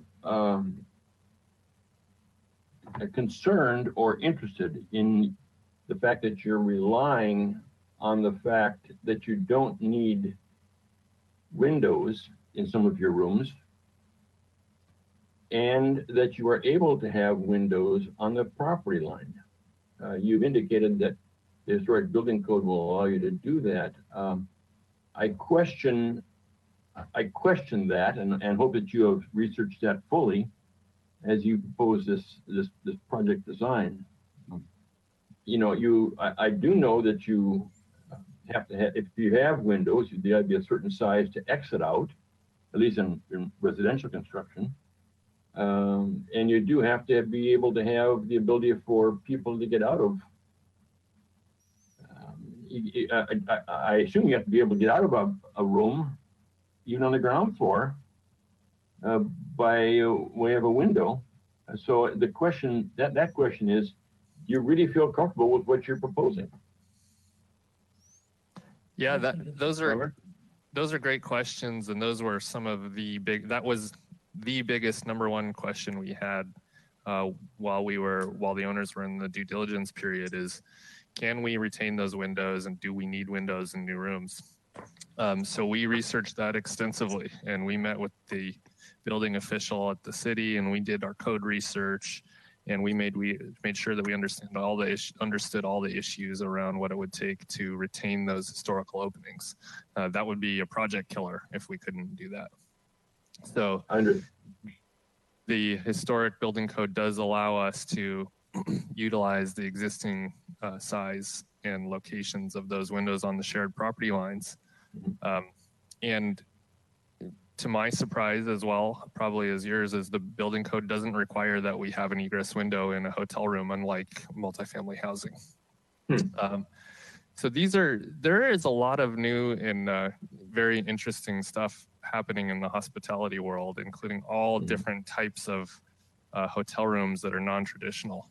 And there's a substantial market for very small hotel rooms. You've probably heard about all the trends of micro hotels and all kinds of different shared rooms and hostel style rooms and things like that. So we're pretty confident that our concept for these ground floor rooms that don't have windows are going to provide a very unique product for younger travelers and business travelers and people that might not even like having a bunch of daylight in their windows, and provide a more accessible option for people in Santa Barbara that can't afford some of the more expensive hotel options. All right. I noticed when comparing your floor plans and your exterior elevations that the elevations are very beautiful. It's a very, very handsome renovation and addition, but what's happening inside is not reflected on your exterior elevations. I mean, if you go to your PDF 13 and look at the rear elevation, yeah, go down in the large rear elevation in the bottom. I mean, as you know, you've got where you have that large, nice window on the ground floor, you have stairs right there, at least on your floor plan. And you've got an exit from an adjoining property on the right side that you have not dealt with. And so the question is, you are still working on this. and I assume, and you're going to resolve these things in some manner. Well, yeah, absolutely. I mean, that's a result of the phase of work we're in, where we've got some pretty loose suggestive elevation drawings, and we've got some more tight plan drawings, and the two things need to be reconciled. But as long as at this stage we don't want to get too far technical, we want to keep it kind of loose so that if you guys have some big comments, we can get them incorporated in the design before we're over invested in it. But I think we're going to be able to solve both of those items that you pointed out. We do need an accessible entry into that utility room on the bottom right, and that needs to serve as an egress door for that easement for the left. So I think one of those leaves can be a standard style operating leaf. Okay. Sure. And that I would love to get all of your input on this, but I think that piece of storefront on the rear, it might be too much for the rear. I think it would be very cool to see an exposed stair sliding down behind that glass. But I also think it might not be the worst idea if we just made that elevation a little bit more quiet and had a more quiet window to provide a little hint of the activity going on there rather than a full storefront like we have on the street. Well, I'm sure you can solve that to our satisfaction. I don't have any hesitation in seeing that you're able to solve that. One of the things that I will have, and it'll be a comment as opposed to a question, if you don't mind, is we're going to be very concerned about utilities, where the fire sprinkler risers are coming in, where your electrical panels are, where the fact that the mechanical equipment is hidden and you can't see it. We're going to be very, very concerned about that on this historic building. Roof drainage, all these things have got to be solved at the front end, not as a surprise later for us. I'm through, sir. Okay. All right. Commissioner Vena, questions? Sorry, I have comments. I'll reserve myself. Thank you. Okay. All right. Any other questions? No questions. Okay. And then comments. Why don't we start with Commissioner Vena comments?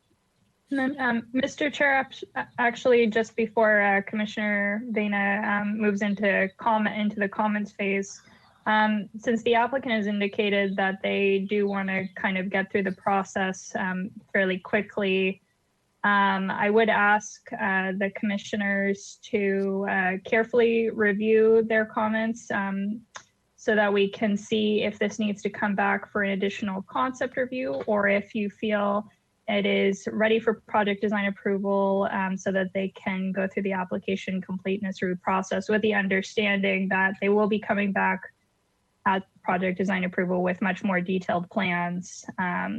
So just consider that. Yeah. Okay. Thank you, Ms. Muller. All right, Commissioner Vena, comments. And actually, I would ask as we go through these comments, sort of along that vein,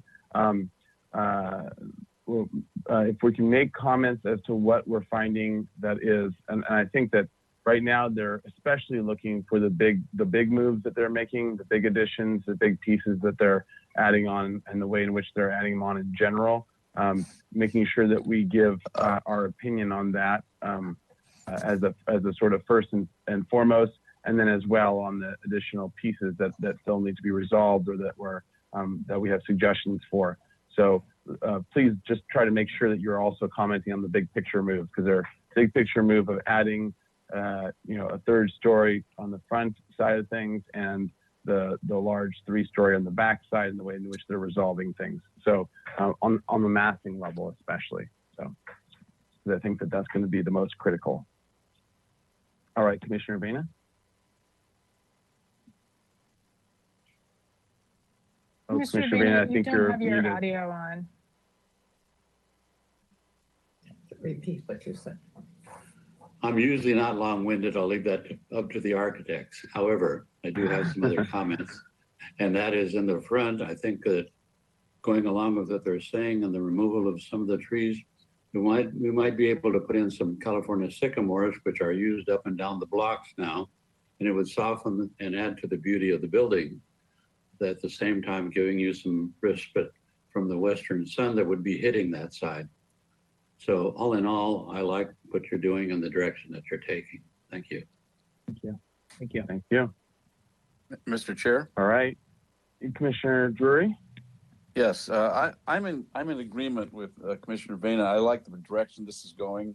I like the fact that it's a third story that's stepped back a little bit, and it seems to fit just as much as 801 State Street does, and has shown great restraint and respect for the existing architecture. At first, I didn't like the addition, the south-facing addition into the parking lot, where there's sort of a different window treatment and door treatment. But then when I went around to the east-facing side, oh, is that a dog bite? No. The east-facing side, it all made sense to me. I'm glad that you made it different. It looks like still part of the whole, but with those little offset windows. That's that second story or maybe third story window with the iron grating across. I thought that was a really nice detail. And if we're just talking about the kind of a go-ahead from the commission about this project, I'm completely in approval of the project. Okay. All right, thank you, Commissioner Drury. Commissioner, let's see, Commissioner House is gone. Commissioner Uli?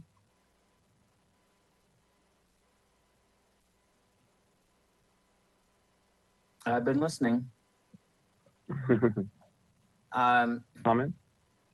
Yes. Overall, I like what you've done with your project. I think you're taking the benefit and have a fortunate situation where the unfinished south and north elevation of the building is unfinished, because putting that addition on the back, I think is a great example of how it meets the requirements of the standard. It is sympathetic, yet it's clearly not part of the original building. So I think you've hit it out of the park with respect to the mass of that box, basically. You made a comment about that rear glazing, and I don't have a problem seeing, a nice black wrought iron stair coming down, and you see it through the windows. I think that looks. I'm suggesting it's black wrought iron. I don't know if that's what you would propose, but I don't have a problem seeing a stair come through there. It seems very traditional in the sense that it, tile above and tile below. The door, very pleasant, that exiting door, and the wrought iron gate. I like that. I think you're right about the third floor rooms. Are probably going to be the best rooms in the place, except for the Fiesta balcony out front that you've created. I could see where those rooms might get rented during Fiesta, just to get a prime spot to see that presentation. Could we go to the front?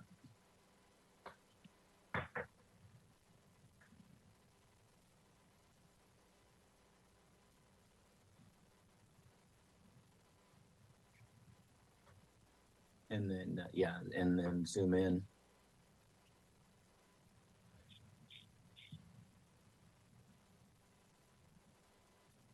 First, I think overall, just the quality of your work and presentation really conveys what it is that you're trying to get done. And so I appreciate the artistry of the illustrations.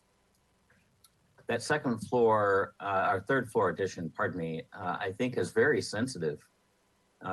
You've taken care to step it back, not only stepping back because it's aesthetically appropriate, but the building code kind of forced you to do it in order to get those openings. So thank God for the building code. I don't have a problem with your notion of activating all three entries in the front. I think it makes a lot of sense. It's a historic use. That's the way it's been done for decades. And so I don't see any problem with that. I'm supportive of your idea of a white zone drop-off. I think that makes a lot of sense. You expect to have a white zone in front of a hotel where you can hop out of your Uber with your bag in your hand and dash in the door. Totally supportive of that. I think I left the rear elevation too soon, but you don't have to go back there.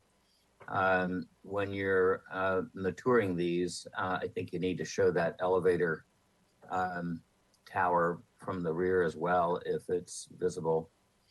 I don't have a problem with obviously the openings on the property lines.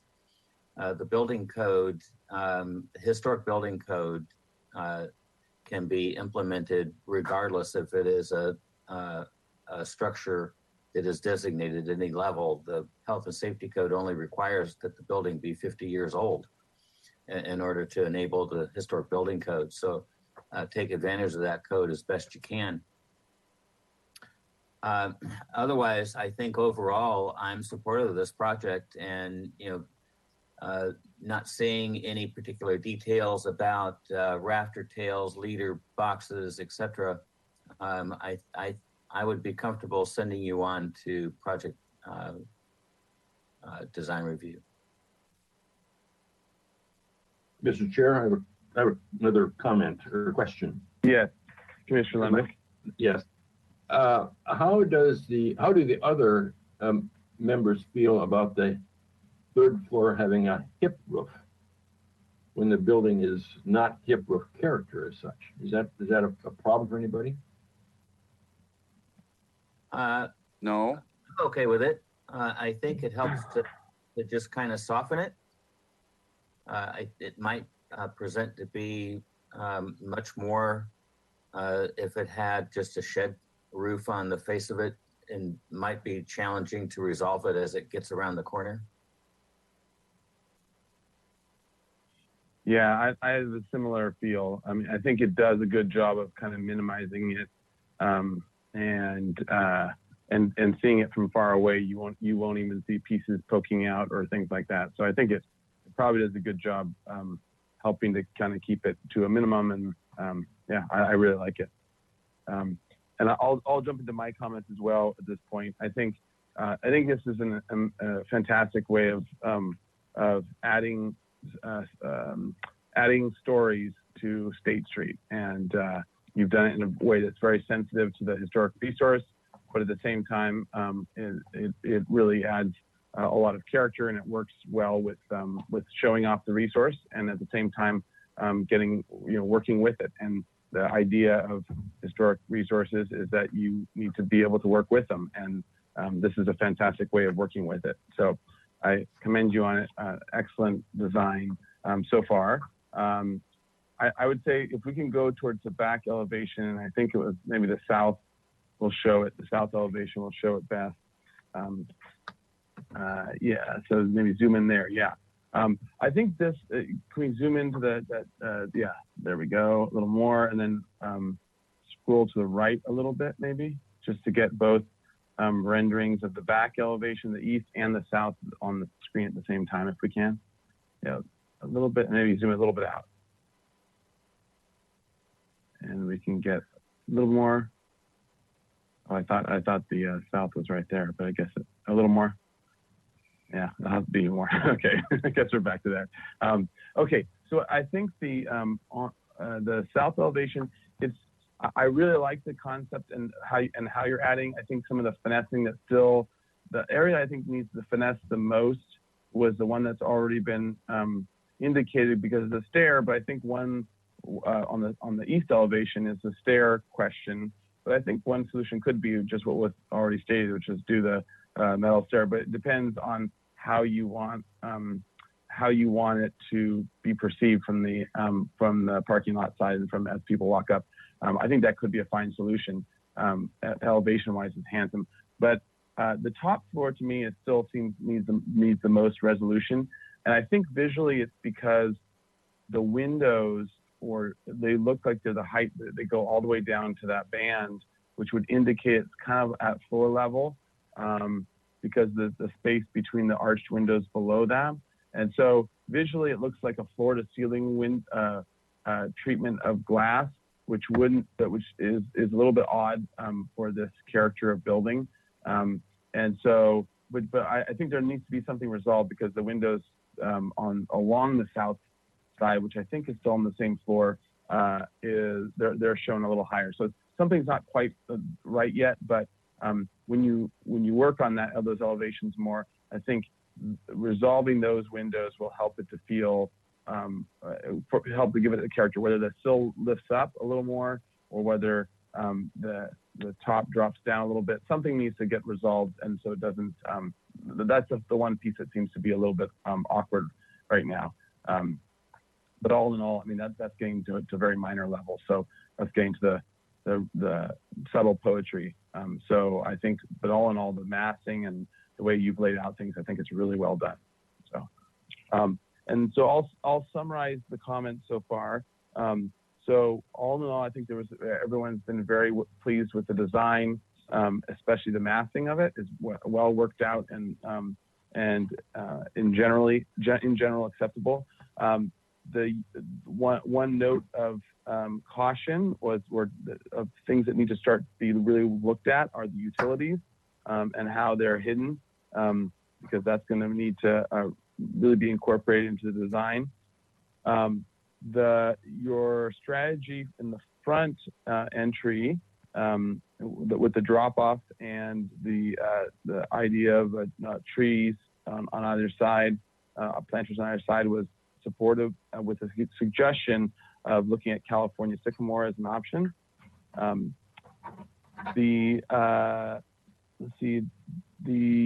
What else? Elevator tower as well was suggested to make sure to incorporate into the study to get it resolved, worked out. And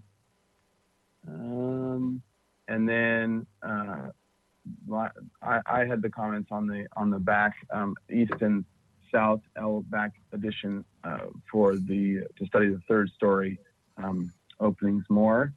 And another comment was the resolution of the easement on the east side, the easement and how that whole corner condition works on the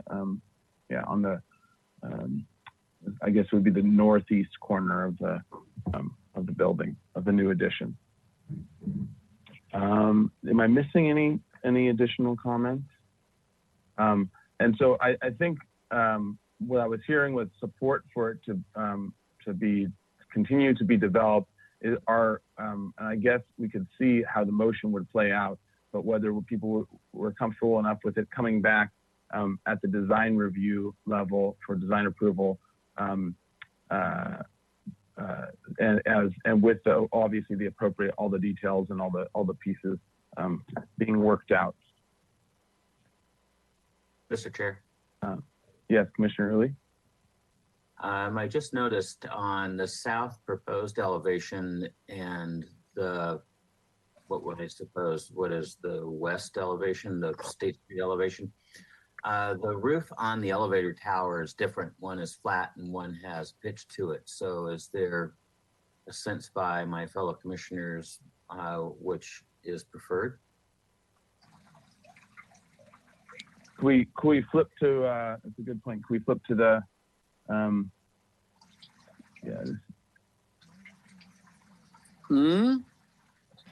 Oh, I see. So the I south can and north. weigh in on that if you'd Okay, like yeah, me to. if you could. Yeah, please. To be honest with you, that south elevation, the west elevation facing State Street is the one I drew first, and I thought it should just be quiet with a flat elevation. And then I said, yeah, that doesn't look right. Let's do it with a little hip roof. It'll look nicer. And we just forgot to add it on that back to that one when we put these in the set. Okay, so that was our fair intention, enough. is that it would have a hip roof, but I would love your feedback. And it's going to be a very minor element to the design. So, I'd be interested to see if you have a different opinion. And I'm also interested in your opinion on the hipped roof of the third story addition versus a flat roof. I liked a hip roof idea because I would love to try to get some volume in that room to try to make it a little bit more of a unique, special experience up there. And then if I don't get to speak again, I want to just compliment staff and the HLC for getting these hearings up and running. It's working really well. I know it was probably a pain, so thank you for making this work and getting them online. You're welcome. You're welcome. The Historic Landmarks Commission is known for our tech savviness. Mr. Chair, Lenvick. Yeah, Commissioner Lenvick. So, and actually, to Mr. Commissioner Uli's question as well, I think we want to weigh in on that. The hip roof is our fave. Just before Commissioner Lenvick hops in there, I wanted to expand that comment just a bit. On the north elevation, I like the hip roof on the tower. It looks very nice, but on the west one, I like the flat. I mean, you know. Like them both. It's odd, isn't it? It looks really nice on the front elevation, but it also looks very nice on the north elevation.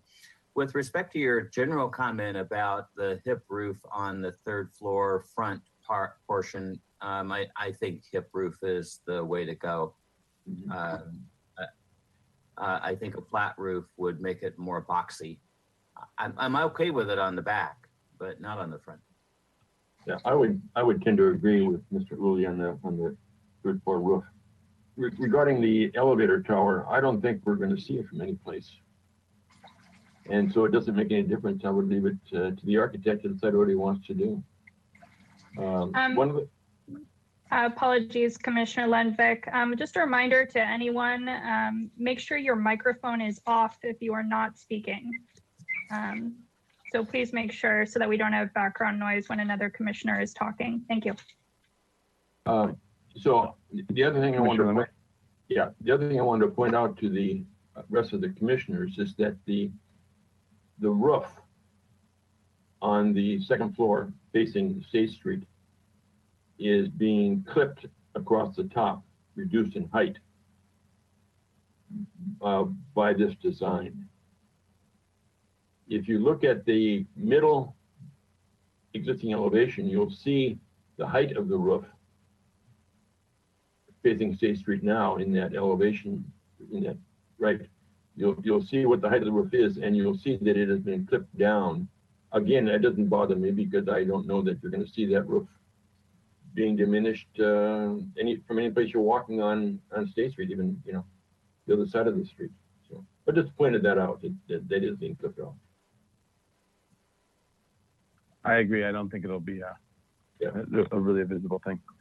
Okay, so I'm sorry, Mr. Chair. I don't have a problem with that either. I'm sure that the rake part of that roof will be at least 42 inches. So. Yeah, it was necessary to cut that eave down to parapet height so that the outdoor space on the third floor could see over it, and without having to realign the floor levels or step the floor level up higher on the front half of the building.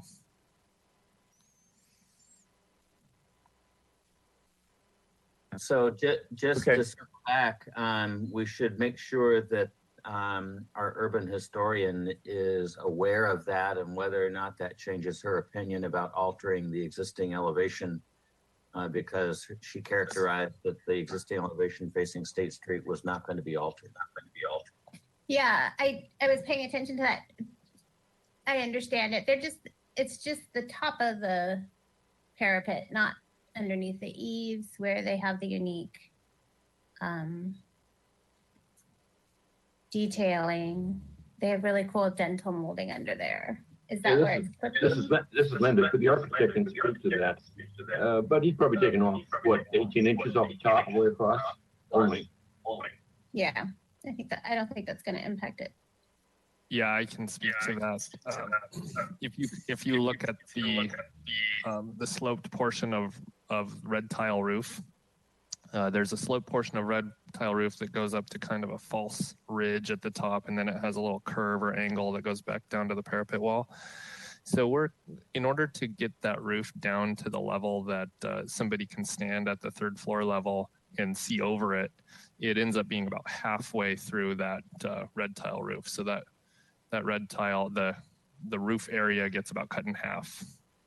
If you were to look at it from a roof plan point of view. So it doesn't modify or touch the eave condition or the edge of the tile or the dental molding underneath the eave.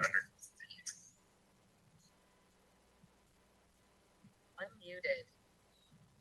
Okay. Okay, so I'm getting a feedback from someone. Maybe they could mute. Oh, there we go. Okay. I think, pardon me, Chair, I think it was Nicole, if you speak, somehow it's picking up other people's microphones. So if when she mutes herself, I don't think we pick up the same sound. So please go ahead. Gotcha. Okay. So along those lines, I think that's sort of the last issue before we get to a motion here. Is there, and do you have any more thoughts on that, Commissioner Uli, or are you good? Thank you, Mr. Chair. I am good. Okay. All right. So with all these comments I had listed previously, is there, and I could go through them again if need be. Yeah. Mr. Chair, I think we got most of the comments to be included in the motion. I would just ask, I don't believe you included it already, but if the commission feels the project is ready for project design approval, or if you'd like to see it for an additional concept review. So including that formally in the motion would be helpful. I personally am okay with it proceeding to the next phase. Mr. Chair, Lindvik. Commissioner Lindvik. I would like to see a resolution of some of the interior plan elements with the exterior elevations before we grant it final approval, because I think we may see a change in some of the exterior. Oh, just as a point of clarification, Commissioner Lindvik, this is only for coming to us for project design approval. This is not, right now, we're not granting anything. We're just saying, does it need to totally be developed more conceptually, or are we good with it coming to us for project design approval, with assuming that we've given them also a list of things to work out, and they're going to show us how they're going to work out before we grant project design approval. Thank you. I think those things can be resolved when they bring it through the process. Yeah, that's my feeling as well. Any others disagreeing with that? Okay, so in that case, it sounds like we're looking for a motion for us to come back for project design approval with those attached, with those associated comments. Mr. Chair? Yes, Commissioner Drury? I'll make a motion for project design approval. Do I need to specify? No, oh, wait, apologies. No, hold on. Okay. So it would be a motion for an indefinite continuance. Yeah, indefinite continuance. Yeah. I didn't hear that. Come back, but it'd be to come back to be reviewed for project design approval, but not. Is that what? It's not for granting it. Directly to all we're doing is we're saying you can get out of the conceptual land and come to us for the real thing. That's what I would. That's my motion. I would like to make that. There we go. Get out of conceptual land. Get out of conceptual land. I think this is a lovely project, and I'd like to see it get started as soon as possible. So I'm making a motion for project design approval. No. No. I'm sorry. It's really. Who's on first? Yeah. Really it would be a motion for an indefinite continuance to come back for project design approval. Definite continuance to come back for project design approval. With the comments attached that were with the comments stated. Yes. Yeah. Comments stated. Yes. That's my motion. With all the good stuff. Yeah. All right. Second by Uli. Motion by Drury. Under discussion. Any discussion? All right. All those in favor? Aye. Oh wait. Shoot, darn it. I went. Okay. Roll call. Thank you, Mr. Chair. Commissioner Uli? Aye. Commissioner Drury? Aye. Commissioner Lindvik? Aye. Commissioner Vena? Aye. Chair Grumbine? Aye. Thank you. It's unanimous vote. Thank you. Unanimous. Nice work. Thank you. And yeah, good luck on when we see you back. Are we adjourned? All right. I think that means... Yeah. Thank you, Thank you so much, Sure, everybody. you'll need to I adjourn the appreciate meeting. it. Thank you very much. All right. On that project. Thank you. All right. Historic Building Code. Okay. All right. With that, we're adjourned. Okay. Thank you, Mr. Chair. Bye. And close out the meeting.